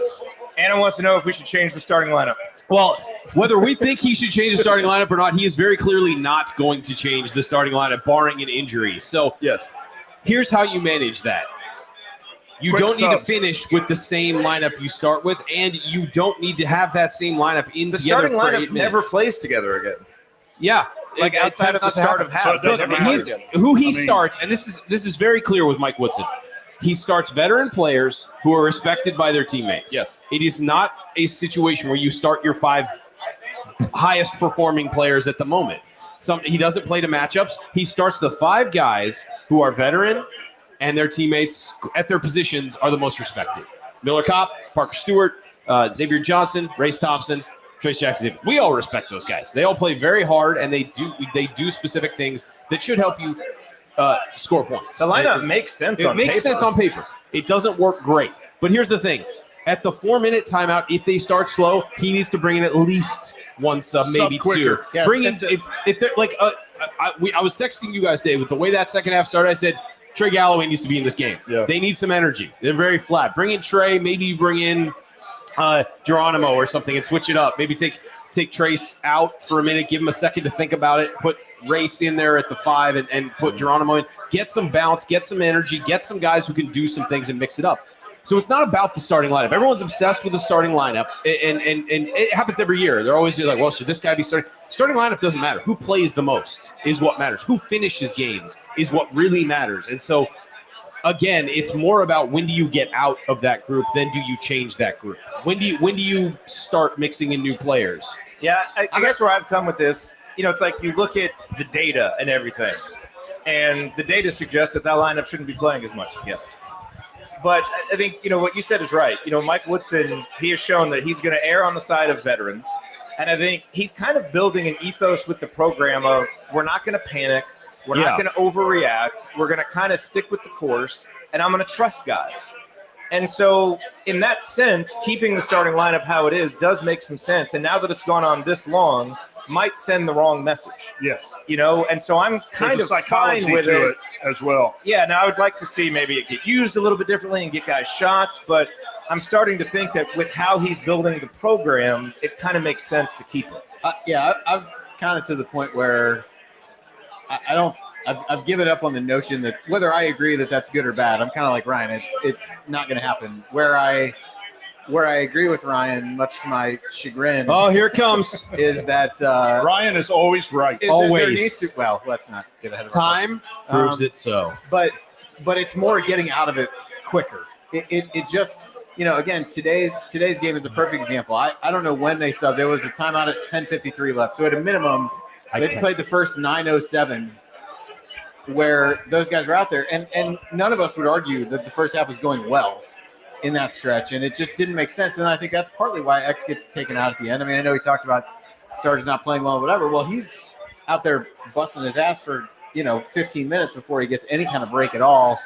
And then it just kind of wears on everybody instead of doing that. So I think my bigger gripe is not necessarily with the starting lineup. And maybe, like I said, that's just because I don't think it's going to change at this point. It's just more with you got to see when it's working and see when it's not and be able to pull the ripcord a little bit sooner before you get too far down. Yeah, I'm just big on different combinations. Get we your need best that. players. And he's been trying different combinations. But get different combinations. Put Tamar in a place where he can succeed. And when Trace is in the game and X is in the game, you have Tamar. Tamar's going to be able to do better things than when you do that 5-man rotation.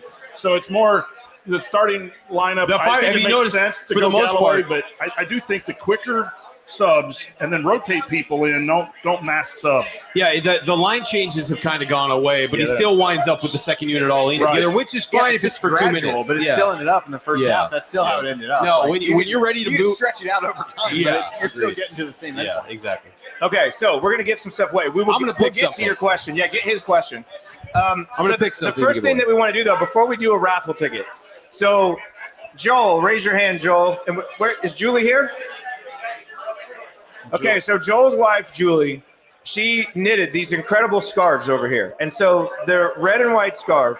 We are going to give this one away to the person who traveled the farthest to get here, but not him. Not me. San Diego. I don't count. Not my parents either. And by They the can't way, count. Richie, you encouraged this by wearing all this big lead stuff in the front row. Look at that. You encouraged BigLead.com, everybody, check it out. It's a fantastic website. So who works thinks for they it. might be here from the farthest away? Who do we have? Where's he from? Okay, New York. We've got a New York. Where? Orlando. Can anybody New York? map that real quick? We need Dana? We have 2. Are we going flight miles or drive miles? We need one of Andy's spreadsheets. Okay, we've got New York and Orlando. If I know this was where the Jen regional came sites were from held, Houston. Coach and I would know.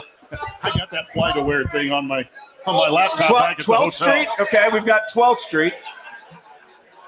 Anybody else come from far away? So we've got New York and Orlando. What's farther away? I mean, We have 2 scarves to give away. Oh yeah, should we do the other one? Should we do both of them?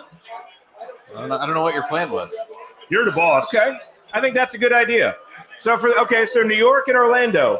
Anybody? Any other people travel that want to put their name in? Going Okay. once. But whoever's farther needs to get the red and white one. Well, I mean, but what are we talking about? Like Jen's here from Texas, right? That's not further than New York, is it? I don't know, Magellan. Do you think it's? I don't know. Okay, Here's what we're your gonna do. idea, Jared. Here's Not mine. what We're we're not gonna smart do. enough. Here's what we're gonna do. We've got Houston, New York, and Orlando. Let's get the data, and we're gonna get the next thing to give away, and then we'll come back. We'll do that. Okay. Let's draw a raffle ticket. Chad, you on this? Oh. Okay. What are we let's giving get, away? here, A Mike grab. Woodson mask. Oh, we have a Mike Woodson mask. Okay. Let's do the Mike Woodson mask. So here we go. This mask, we're raffling this off right now. The number is 201-7783. 201-7783 for the Mike Woodson mask. Oh. Okay. 201-7783. Anybody? No, someone may have left. Okay, let's draw. Last call for 201-7783. Anybody? Oh, we got it. No, he's coming to ask a question. Okay, let's pick another one. Where are the tickets? New York City. Orlando is 900 miles. New York is. Let's draw another one. Okay, for the Mike Woodson mask. 201-7872. 201-7872. Is that you? Here we go. 201. Okay, 201-7872. Congratulations. What's your name? Angela. Very cool. Thanks for coming, Angela. She got the mask. Yes.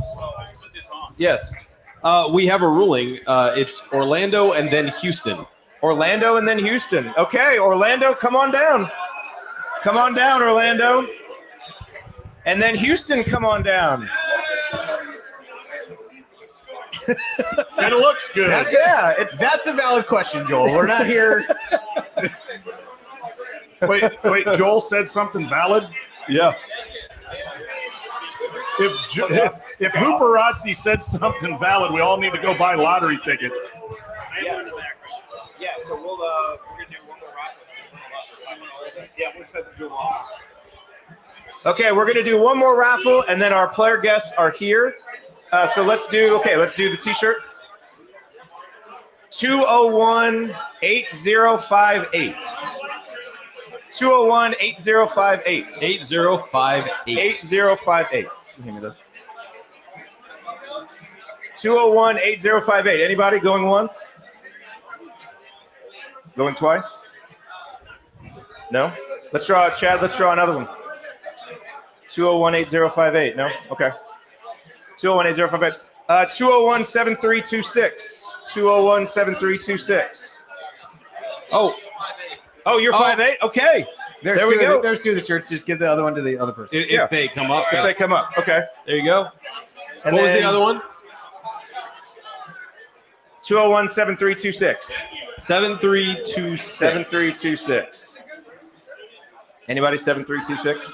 Somebody's gonna find it because somebody's got like 12. You know, they got that big reel. Yeah, I know. 73. Hey, and by the way, our friends from Who's Your Ticket Project are doing a silent raffle over here too. We forgot to mention that earlier, so make sure that you go over there and check them out. Who's Your Ticket Project? Anybody for 201-7326? 7326. No. Anybody? Okay, well, that's cool. We will hold that for the end. 201-7326. Hey, there we go. 201-7326. Okay. T-shirt. Come on down. So, Jared, for the players, you want us to? We're bouncing. Yeah, right? we'll bring all three of them up here. Okay. All right.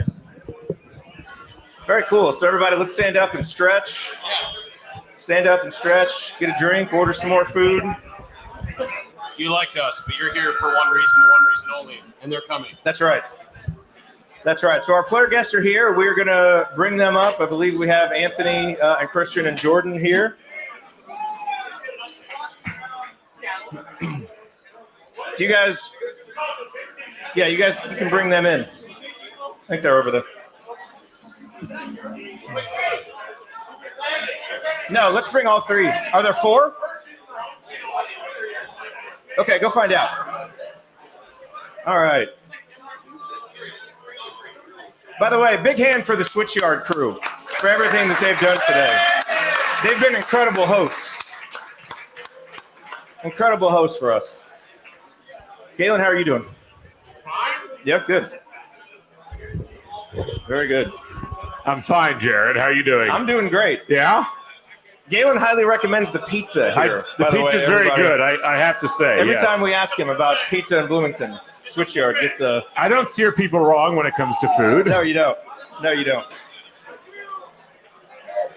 All right, our player guests are here. Everybody. Hey! All right.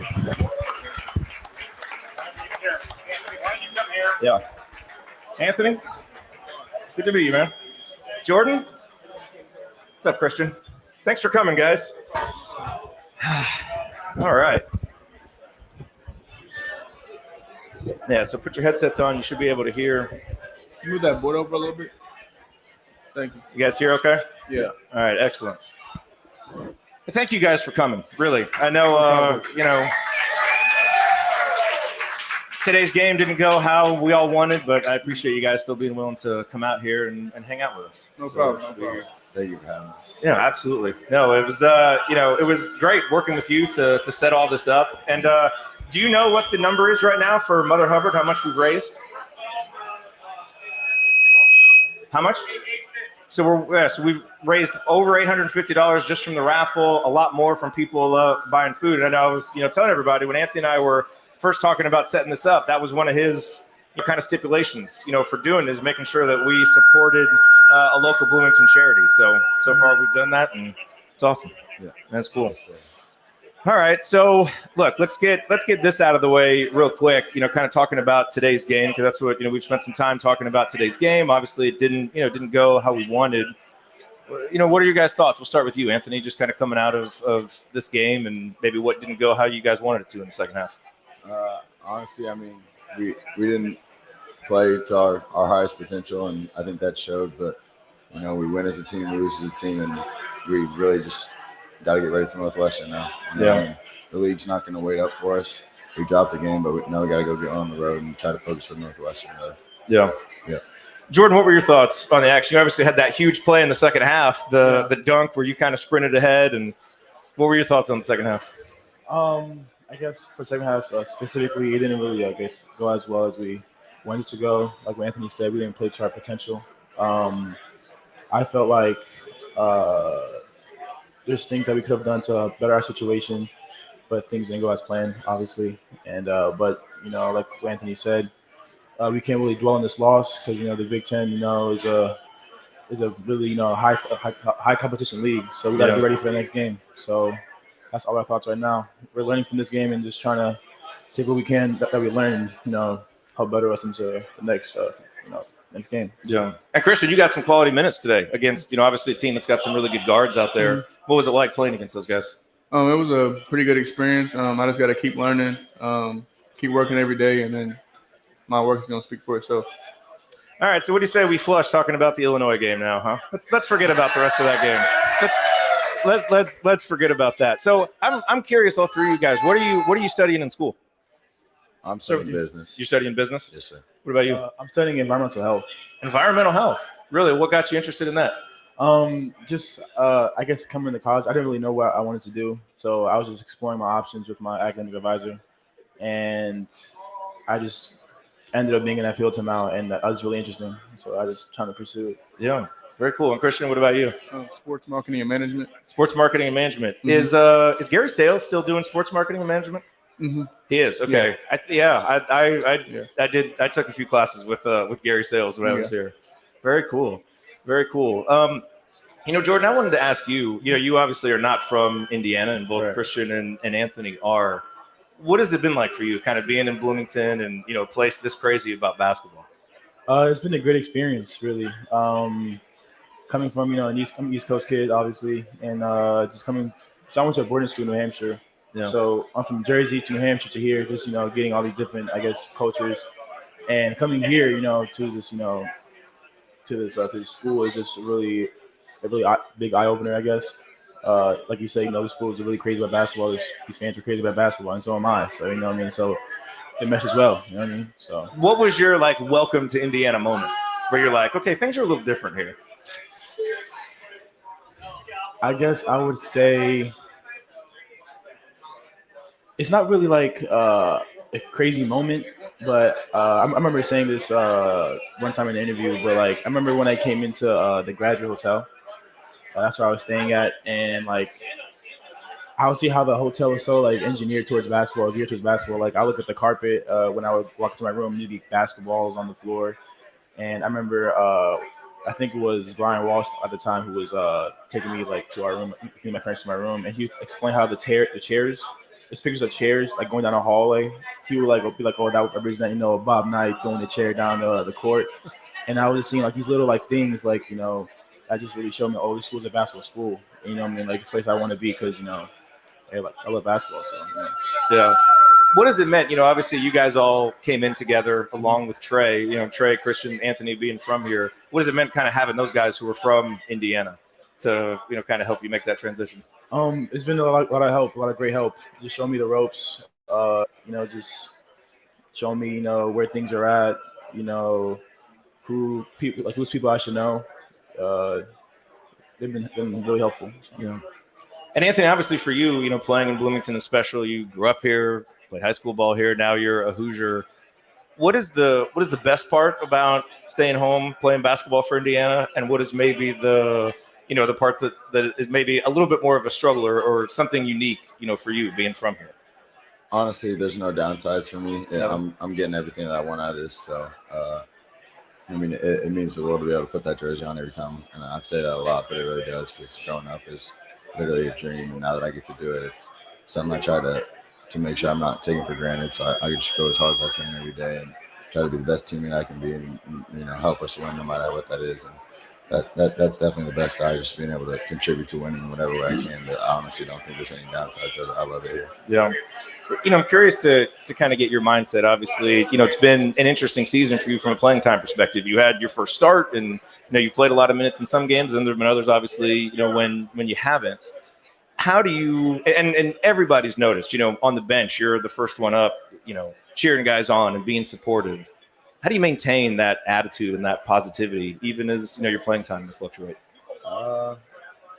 Honestly, a lot of it comes naturally, but I'd say anytime where I start to question things, or I just have to remind myself, don't be selfish, dude.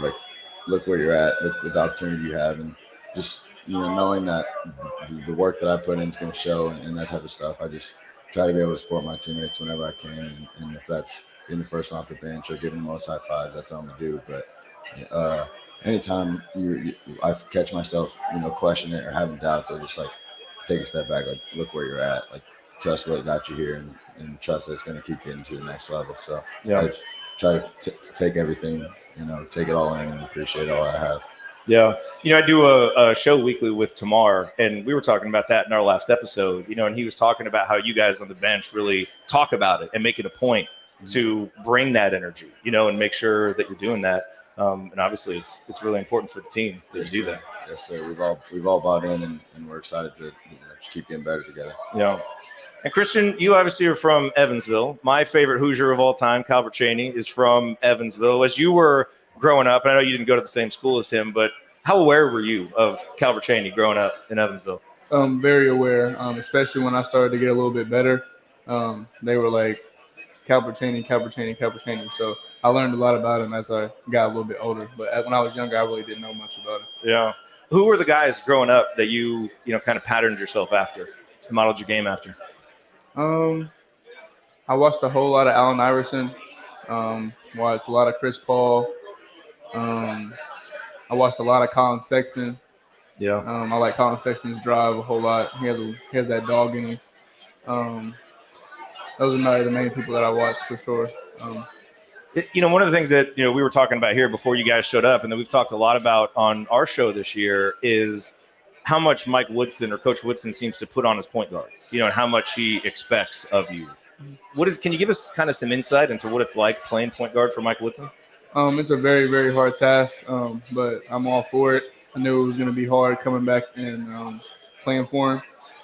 I just learned more and more every day. He's taught the best of the best. So anything he tells me is going to end up helping me in the long run. Yeah.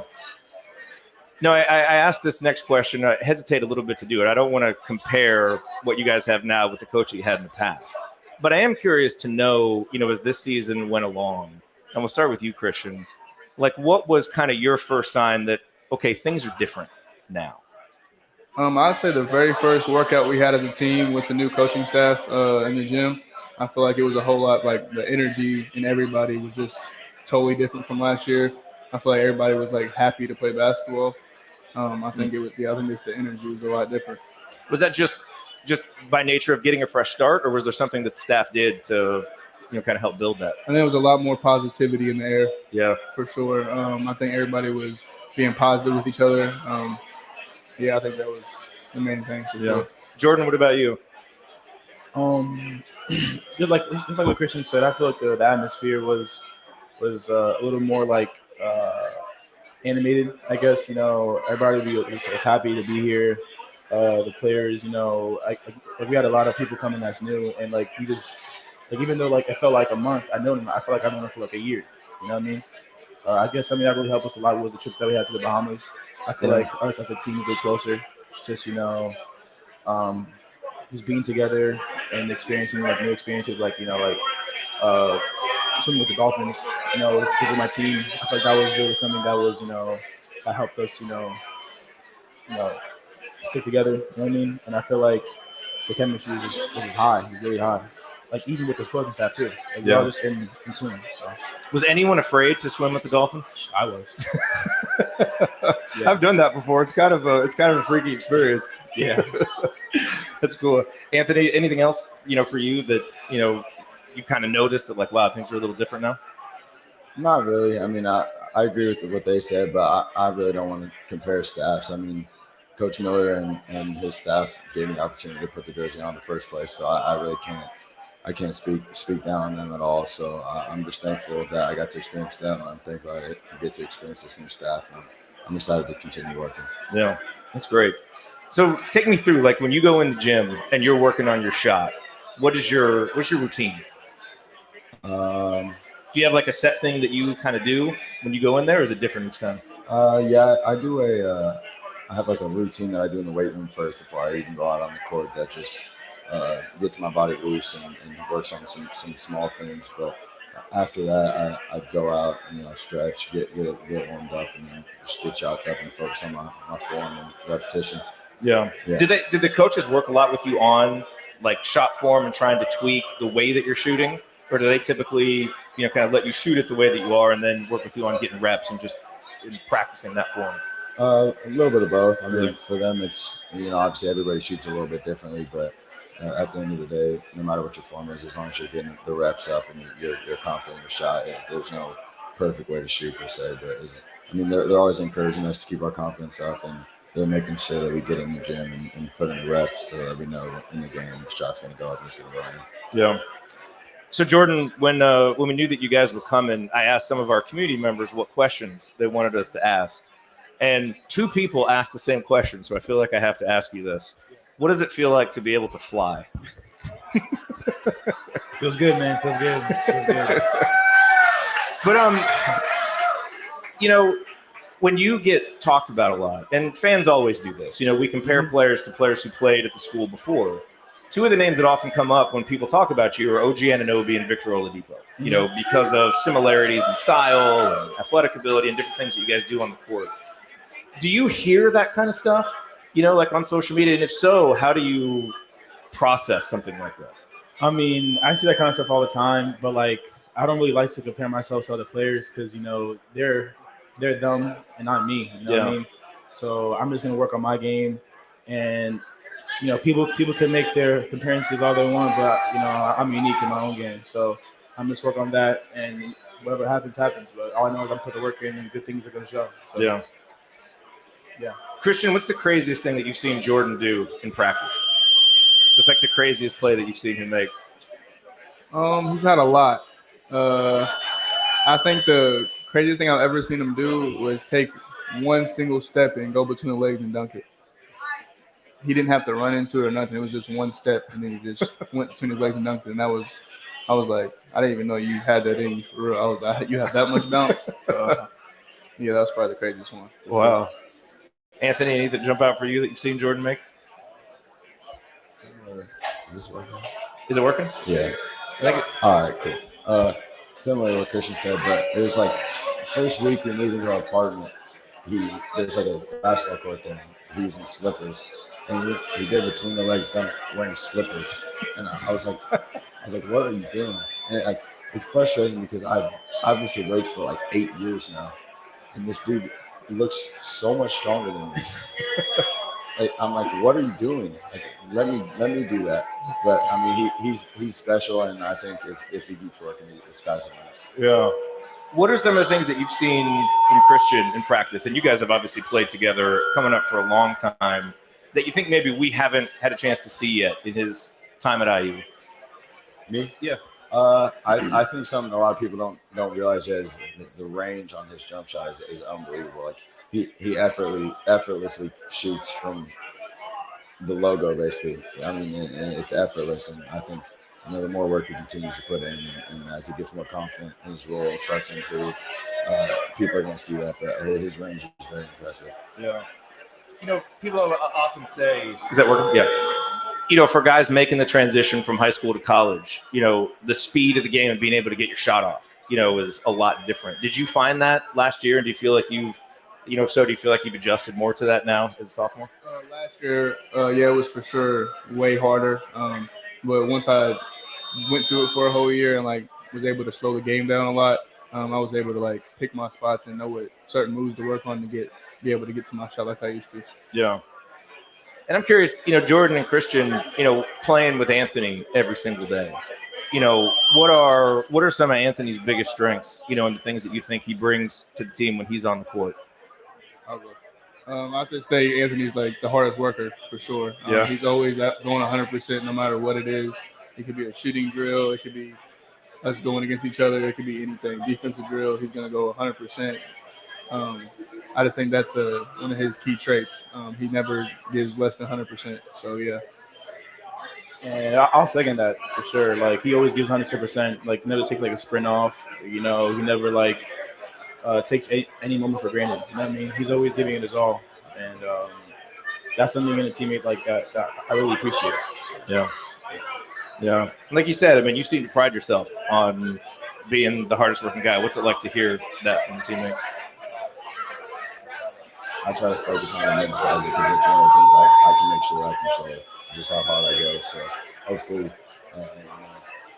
as I start to go hard and people, my teammates will raise to that level and they'll just make it overall more competitive group.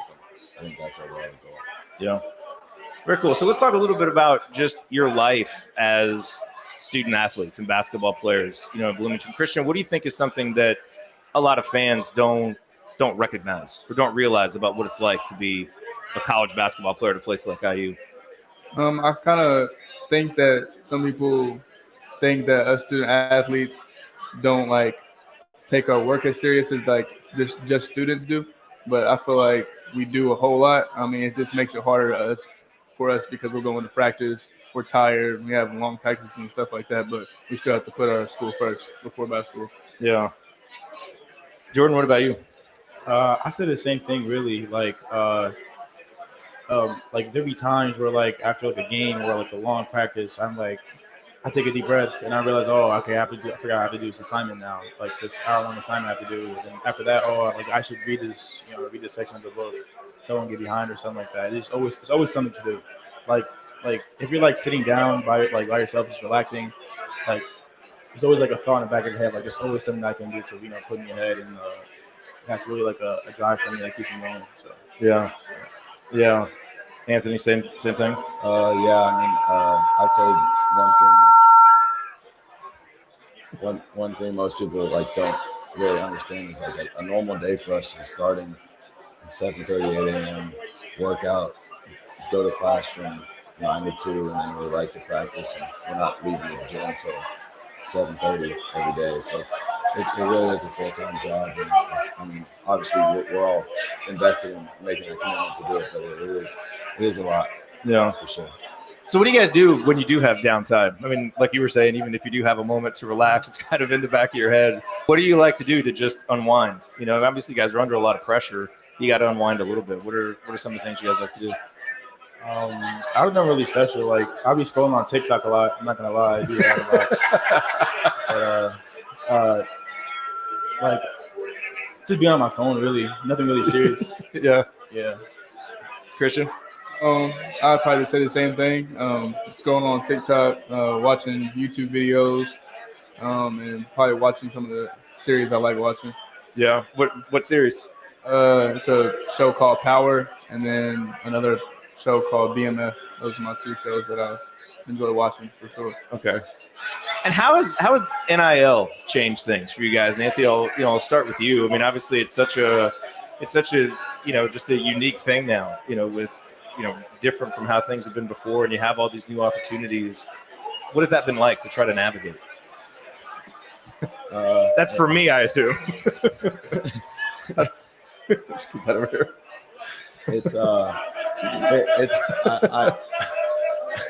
I seriously think it's changed our lifestyles a little bit, just because typically, like last year, we get our scholarship check.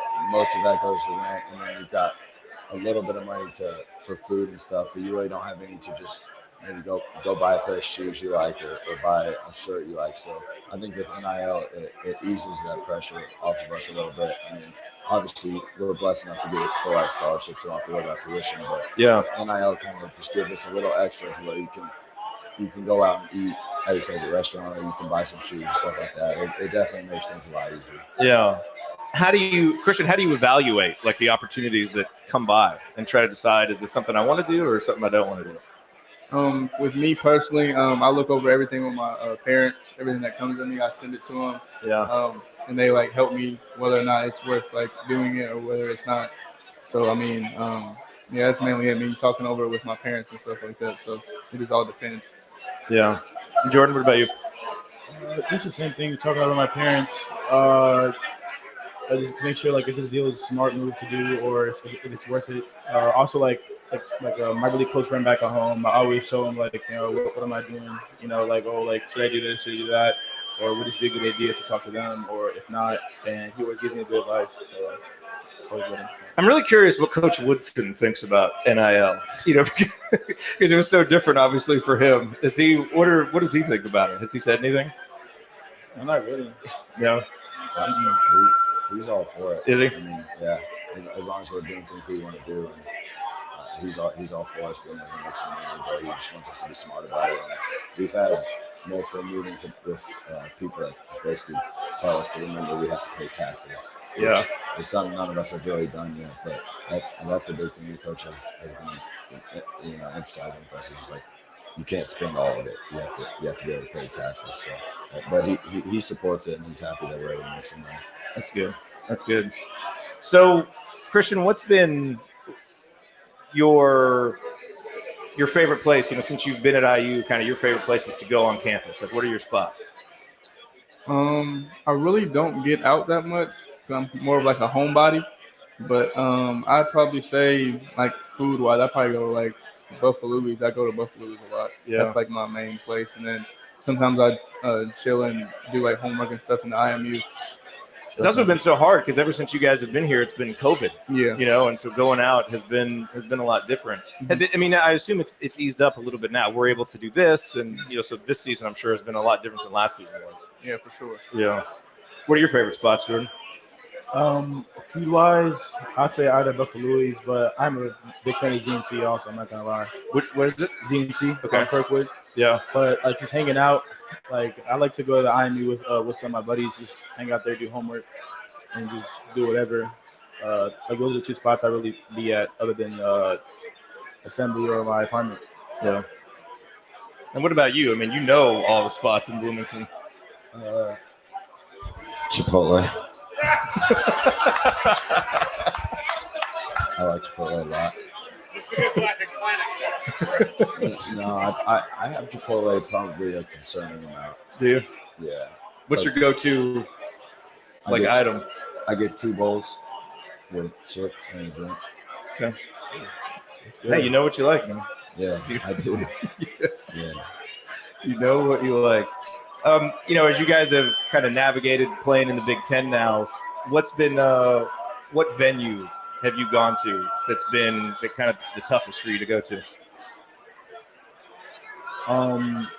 Like this year or like last year? Well, last year's a little bit different because there weren't fans. True. For this year, I guess I'd say Iowa. Yeah. In my opinion, I'd say Iowa. The crowd was active. It was loud. It was, animated. I feel like that was a tough crowd to go against. Like, what has it meant for you guys now, not having the crowd in Assembly Hall last year and having it this year? And obviously, today's crowd was pretty good in the first half, wasn't as good in the second half. And we know, the Purdue crowd, for example, was incredible. I mean, Anthony, what kind of difference does that make for you guys?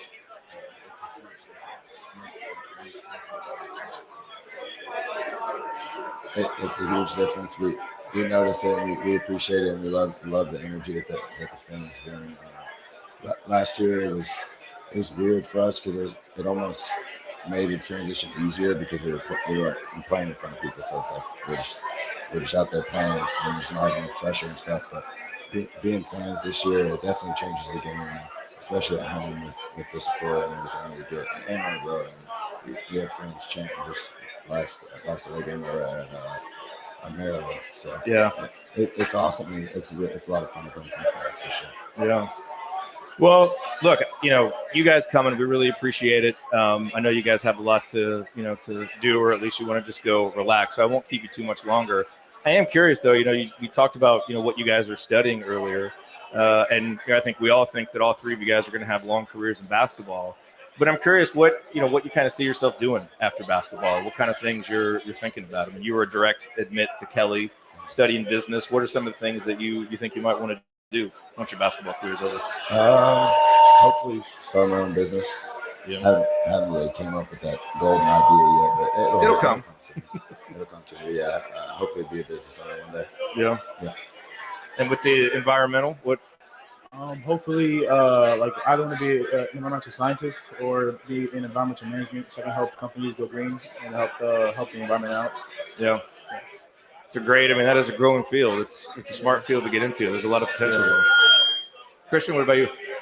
Personally, I would say this something involving with sports the rest of my life, to be honest. I love basketball.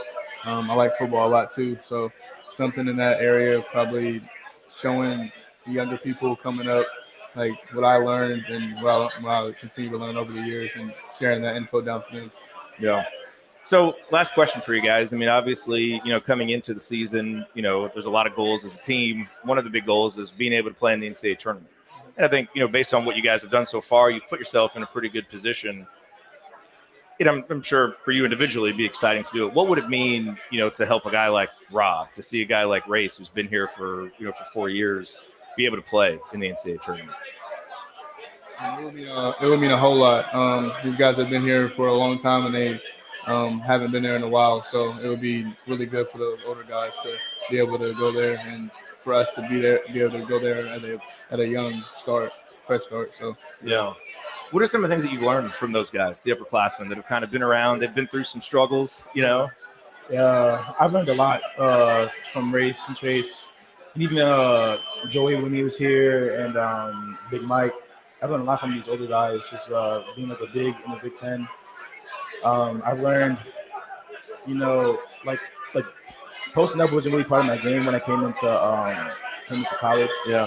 But they really showed me the importance of posting up, just telling me where to go, like how to set screens at an angle, and how to do things at this time to open up these different opportunities, for players and stuff, and just like the little stuff that they just kind of just drilled into my brain, so it could help me just be a better player for my teammates, basically. So yeah. What about one question I did want to ask you real quick before the under 12-minute timeout? Trey went in, and you ran out on the court and pulled him over to say something to him. What were you talking to him about?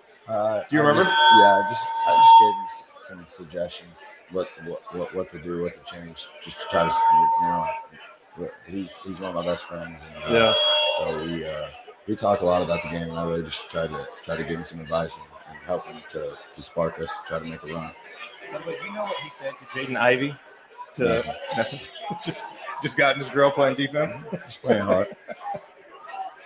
That's awesome. Well, guys, I really appreciate you coming. You really made this event, just being here, made this event really special for everybody. Let's give them a round of applause, everybody. Christian Lander, Jordan Geronimo, Anthony Leal. And so the only other thing that we'd love for you guys to do, if you can, we've got some balls over there. If you could each sign one and then sign one together, we're going to raffle those basketballs off for the people who are here. Is that cool? That's cool. Awesome. Thank you so much. Anthony, thanks for helping set this up. Great. Jordan, great to meet you. Christian, great to meet you. Good luck this season. Good luck this season. I think you guys still have a lot of great basketball ahead of you. All right. So they're going to sign those balls. We will raffle those off. All right. Who? Jack brought a whole pitcher of beer.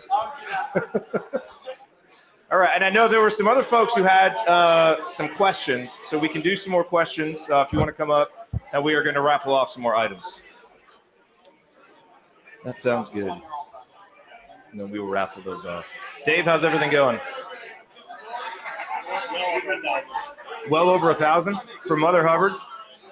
Wow. You hear that? Well over $1,000 raised for Mother Hubbard's today.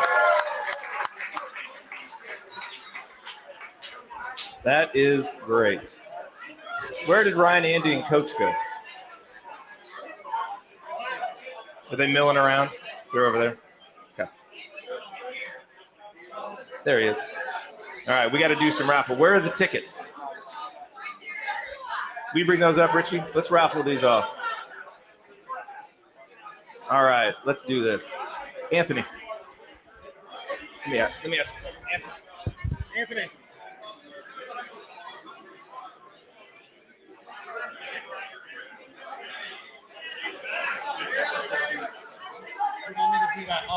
Do you want to give me those? Yeah, give them that too. I guess you can leave trays. Okay, so here's what we're gonna do. So we're gonna raffle these off. The guys have been nice enough. Whoever wins the raffle, you can take a picture with the player, with the guy, which will be awesome. So here's the first one. This will be for the ball autographed by Christian. 201-7937. 201-7937. Anybody? Hey, to the gentleman in the white hat, come on down. All right. So you win the ball with Christian, and then if we can get, let's get a picture with Christian. All right. That's awesome. Is that the next one? All right. So here's the next one. This is for the ball autographed by Jordan. 201-7655. 201-7655. Dustin DePirac, everybody. What's up, Dustin? 201-7655. Who was it? Hey, she won again. Let's mix these around a little bit here. All right. Very cool. I love watching the picture. Okay, Dustin DePirac is picking this one, everybody. Okay, this is for the ball autographed by Anthony. 201-7925. 201-7925. Valerie! Congratulations, Valerie. Huh? Let's check it. 201-7925. That is yours. That is yours. One of the most loyal IU. Well, everybody in here is a loyal IU fan, but Valerie is like next level. We love Valerie. Okay, so this next one, this will be for the ball autographed by all three, and we are going to let the honorable Jeremy Gray for the ball autographed by the sophomores. We will let the great Jeremy Gray pick it. All right. It is 201-7195. 201-7195.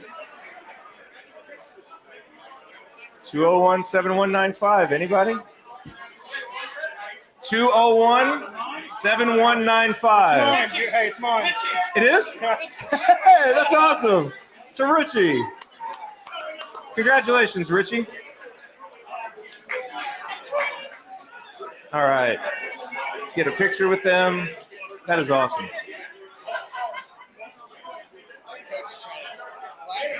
All right, get that picture.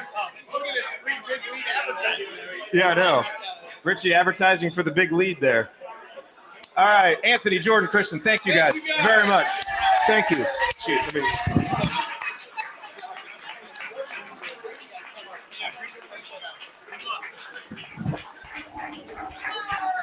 Big round of applause for these guys, everybody. Really appreciate them coming out, hanging out with us today. You know, it would have been very easy after a performance that doesn't go the way that you want to just say, to not do it, and they came, and I really, really appreciate that. That's awesome. That is awesome. Yeah, let's raffle off some more stuff. Unless you guys want to do more post-game show.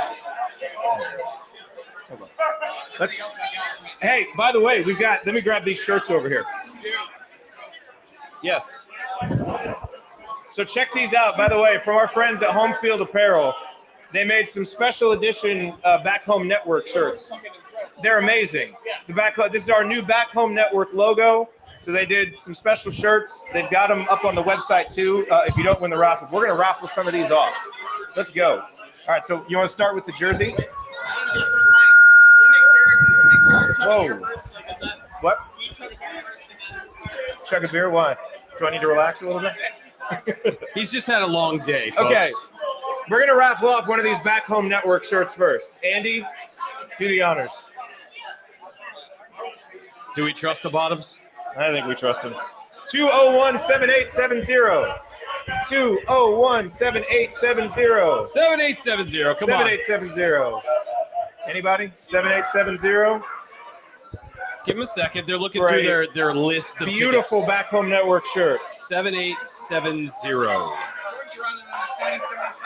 What?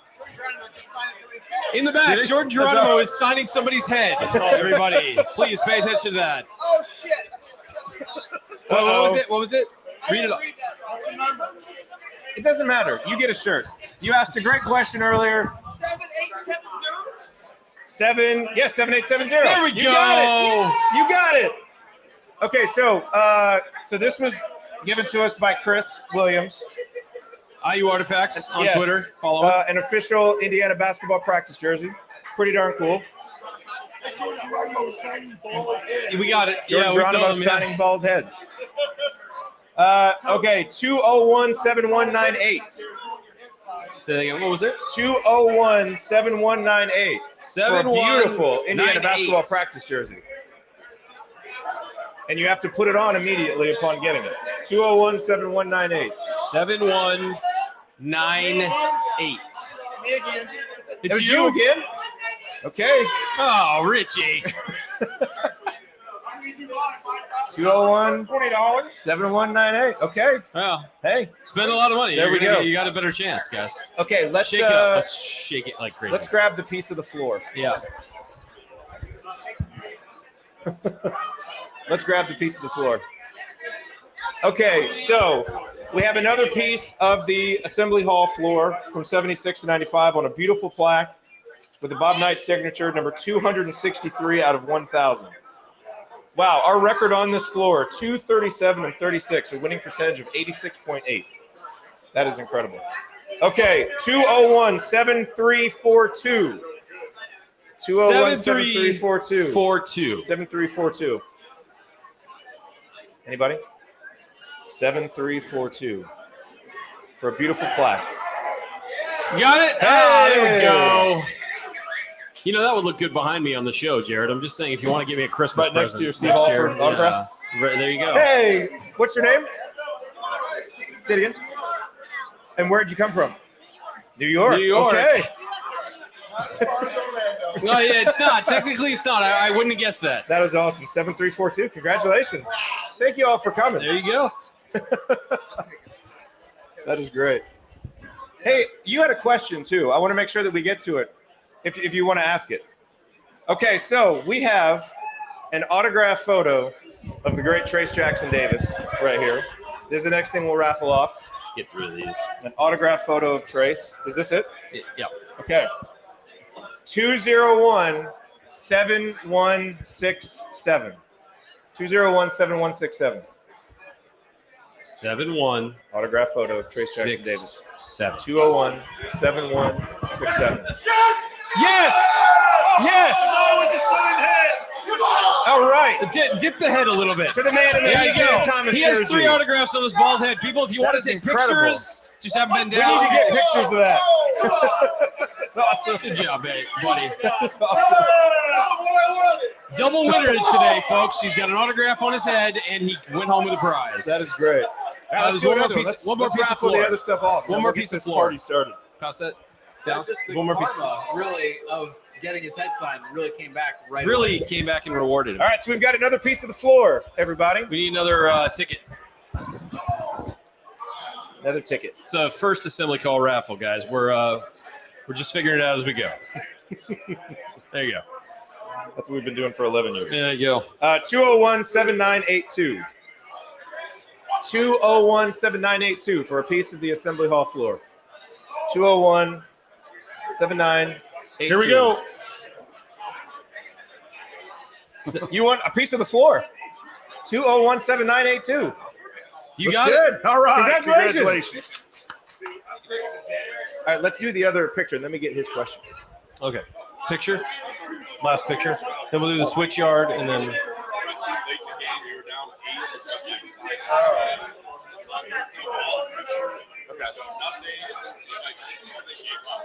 Yeah. Okay. What's your name? TC. Awesome. Thanks for coming. Yeah. Thank you. Did we pick one yet? Not yet. Okay, let's pick it.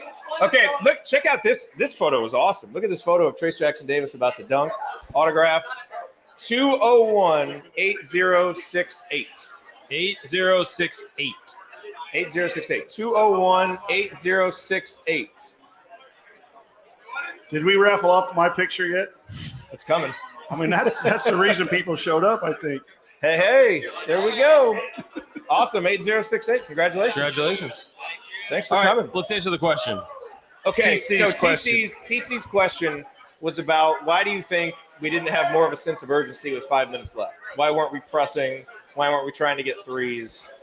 Because it did kind of feel like It felt like the game had, regardless how close it was, it felt like the game had gotten away at that point, quite frankly. I just think that was the vibe in the arena. I think that was the vibe among the But team. that was the vibe in the arena because that was the vibe the team was giving. I agree, but I'm saying I think that it just felt that way. I think when it got to about 6 points, it felt like the game had gotten away from them a little bit. And it just was a game that was not flowing in their direction. And you're right. There wasn't a sense of urgency, which it hasn't been something we've seen a lot this year. We've seen a sense of urgency a lot in those positions. Sometimes they haven't been successful, but they've had that just kind of – it just felt like there was a malaise about it in that second half. And that was from the first inbounds pass of the second half. That was the way it was, and it just felt like that permeated the entire second half. So that's what I'm at. I just felt like it was a rough one. We mentioned it briefly.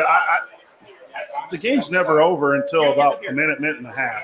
Yes, I agree with what Ryan was saying. It felt like the dagger had already been hit, but I would have appreciated a little bit more pressure and fouling and trying to get back in the game, because you're going to need that. Even if it doesn't work out, you're going to need that at some point here in these last 8 games, or Big Ten tournament or the NCAA tournament.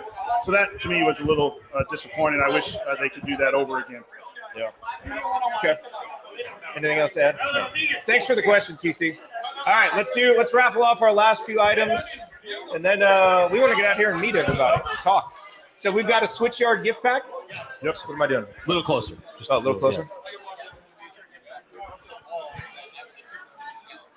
Yes. Oh, we just get a free, but they get a ball. Yeah, an extra ball. Someone can have a ball. So we'll do Switchyard first. Okay, so here we've got another Switchyard gift pack, which includes the growler, the mug, and some gift cards. 201-7209. 201-7209. 7209. Anybody? Yes. Hey! Multiple winner. All right. There you go. Congratulations. All these people who bought a ton of tickets are doing hey, really you should be well. rewarded. Doing you should really be rewarded well. for that. All right, the ball. Now let's keep the ball. We're gonna give the ball to Chris for all the hard work that he did helping us out. He can get that autograph. Hey, cool. Yeah, let's keep the ball. All right. What do we got left? You want to do And any other shirts or? Do we have a T-shirt cannon we can just use for these? Yeah, or? so we're gonna wrap. Here's what I want to do with the shirts. Come up and let me know if you want one of the. We've got a limited amount of these that we can give away, and I want to make sure they go to folks that are really gonna, want to wear them. So come up. What'd you say? You want a shirt? Okay. Turn them all in. That's it. No more You tickets get a Back for Home you. Network shirt. All right, yeah, there you go. So, right here. okay. Just come on up. Yeah. So here we go. So it's got the Back Home Network logo on it. Let's find sizes. Are they multiple sizes? Or are they all one? We've got. Well, we'll do this once we get. We'll do this once we get off the. We'll hand them out. Once we take the microphones off. We'll do that. Shirt. All right, he can get one. Yeah, he gets one for sure. Do we have any more items left? Is that it? I think that is it for the items.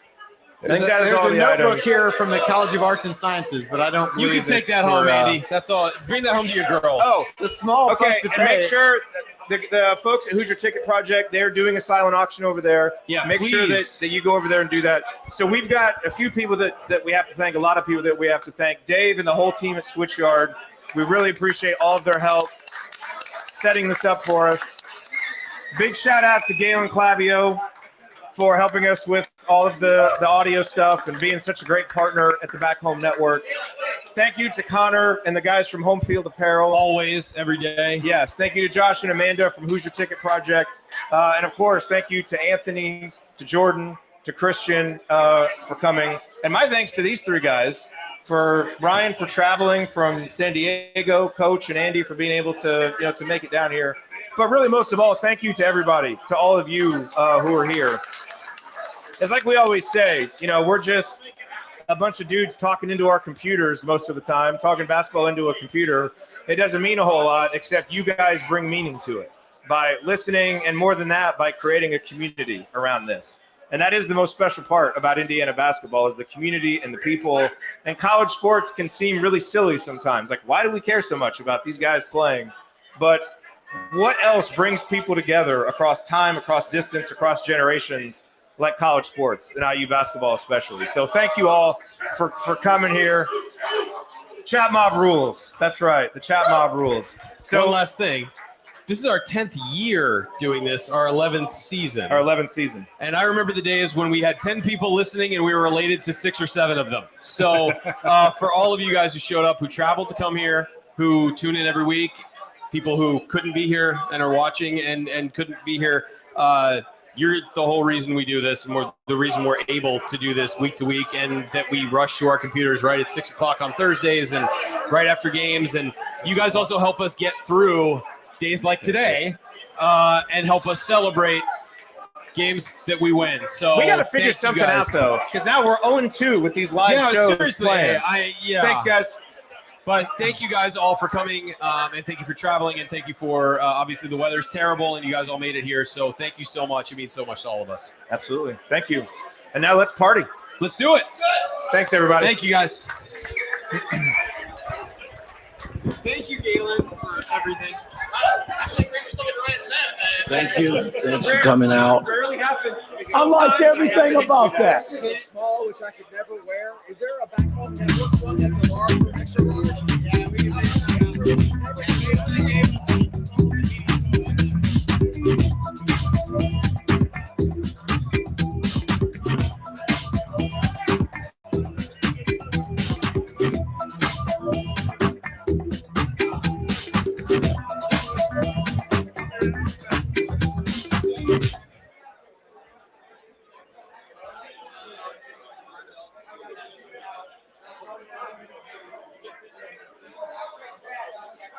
How do I get on the show?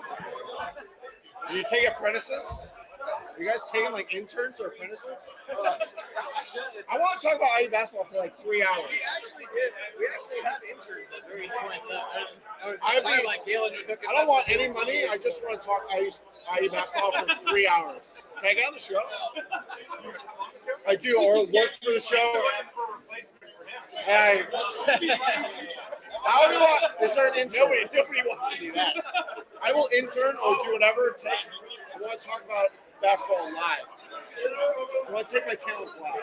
I had a great question to coach.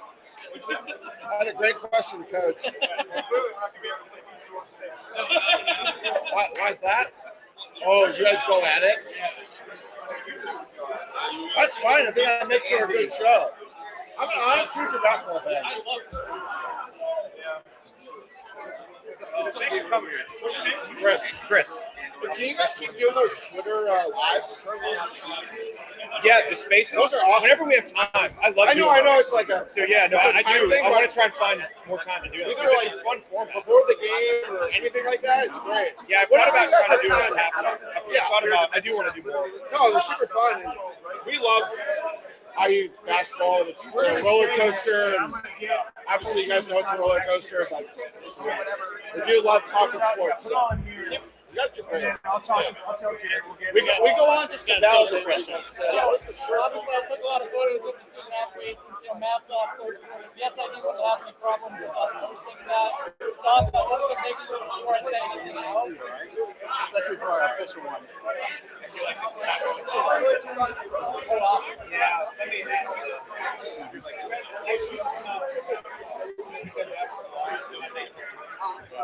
I was going to post a photo gallery of like the event talks that I've taken today. Yeah. So I can feel like I'm getting interviewed and stuff, up on stage. The interview might be all right. Yeah, maybe. Not the one sitting for everything. I figured that would be a gray area. Well, okay, hold on.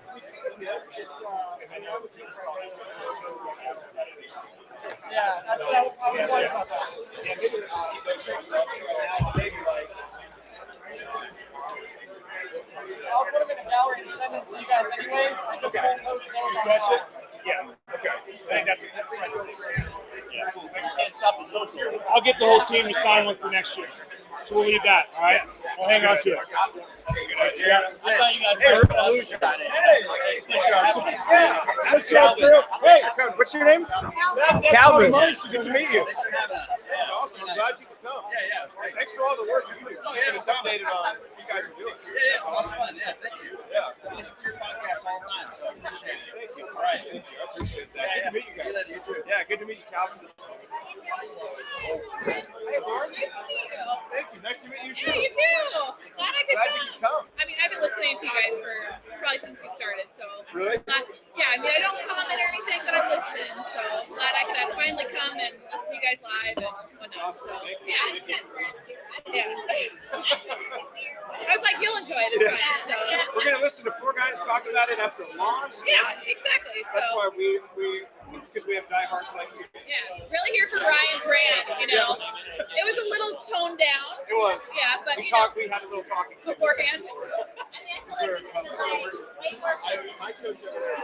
mean, usually if it was an action, show, we probably would have been. Yeah.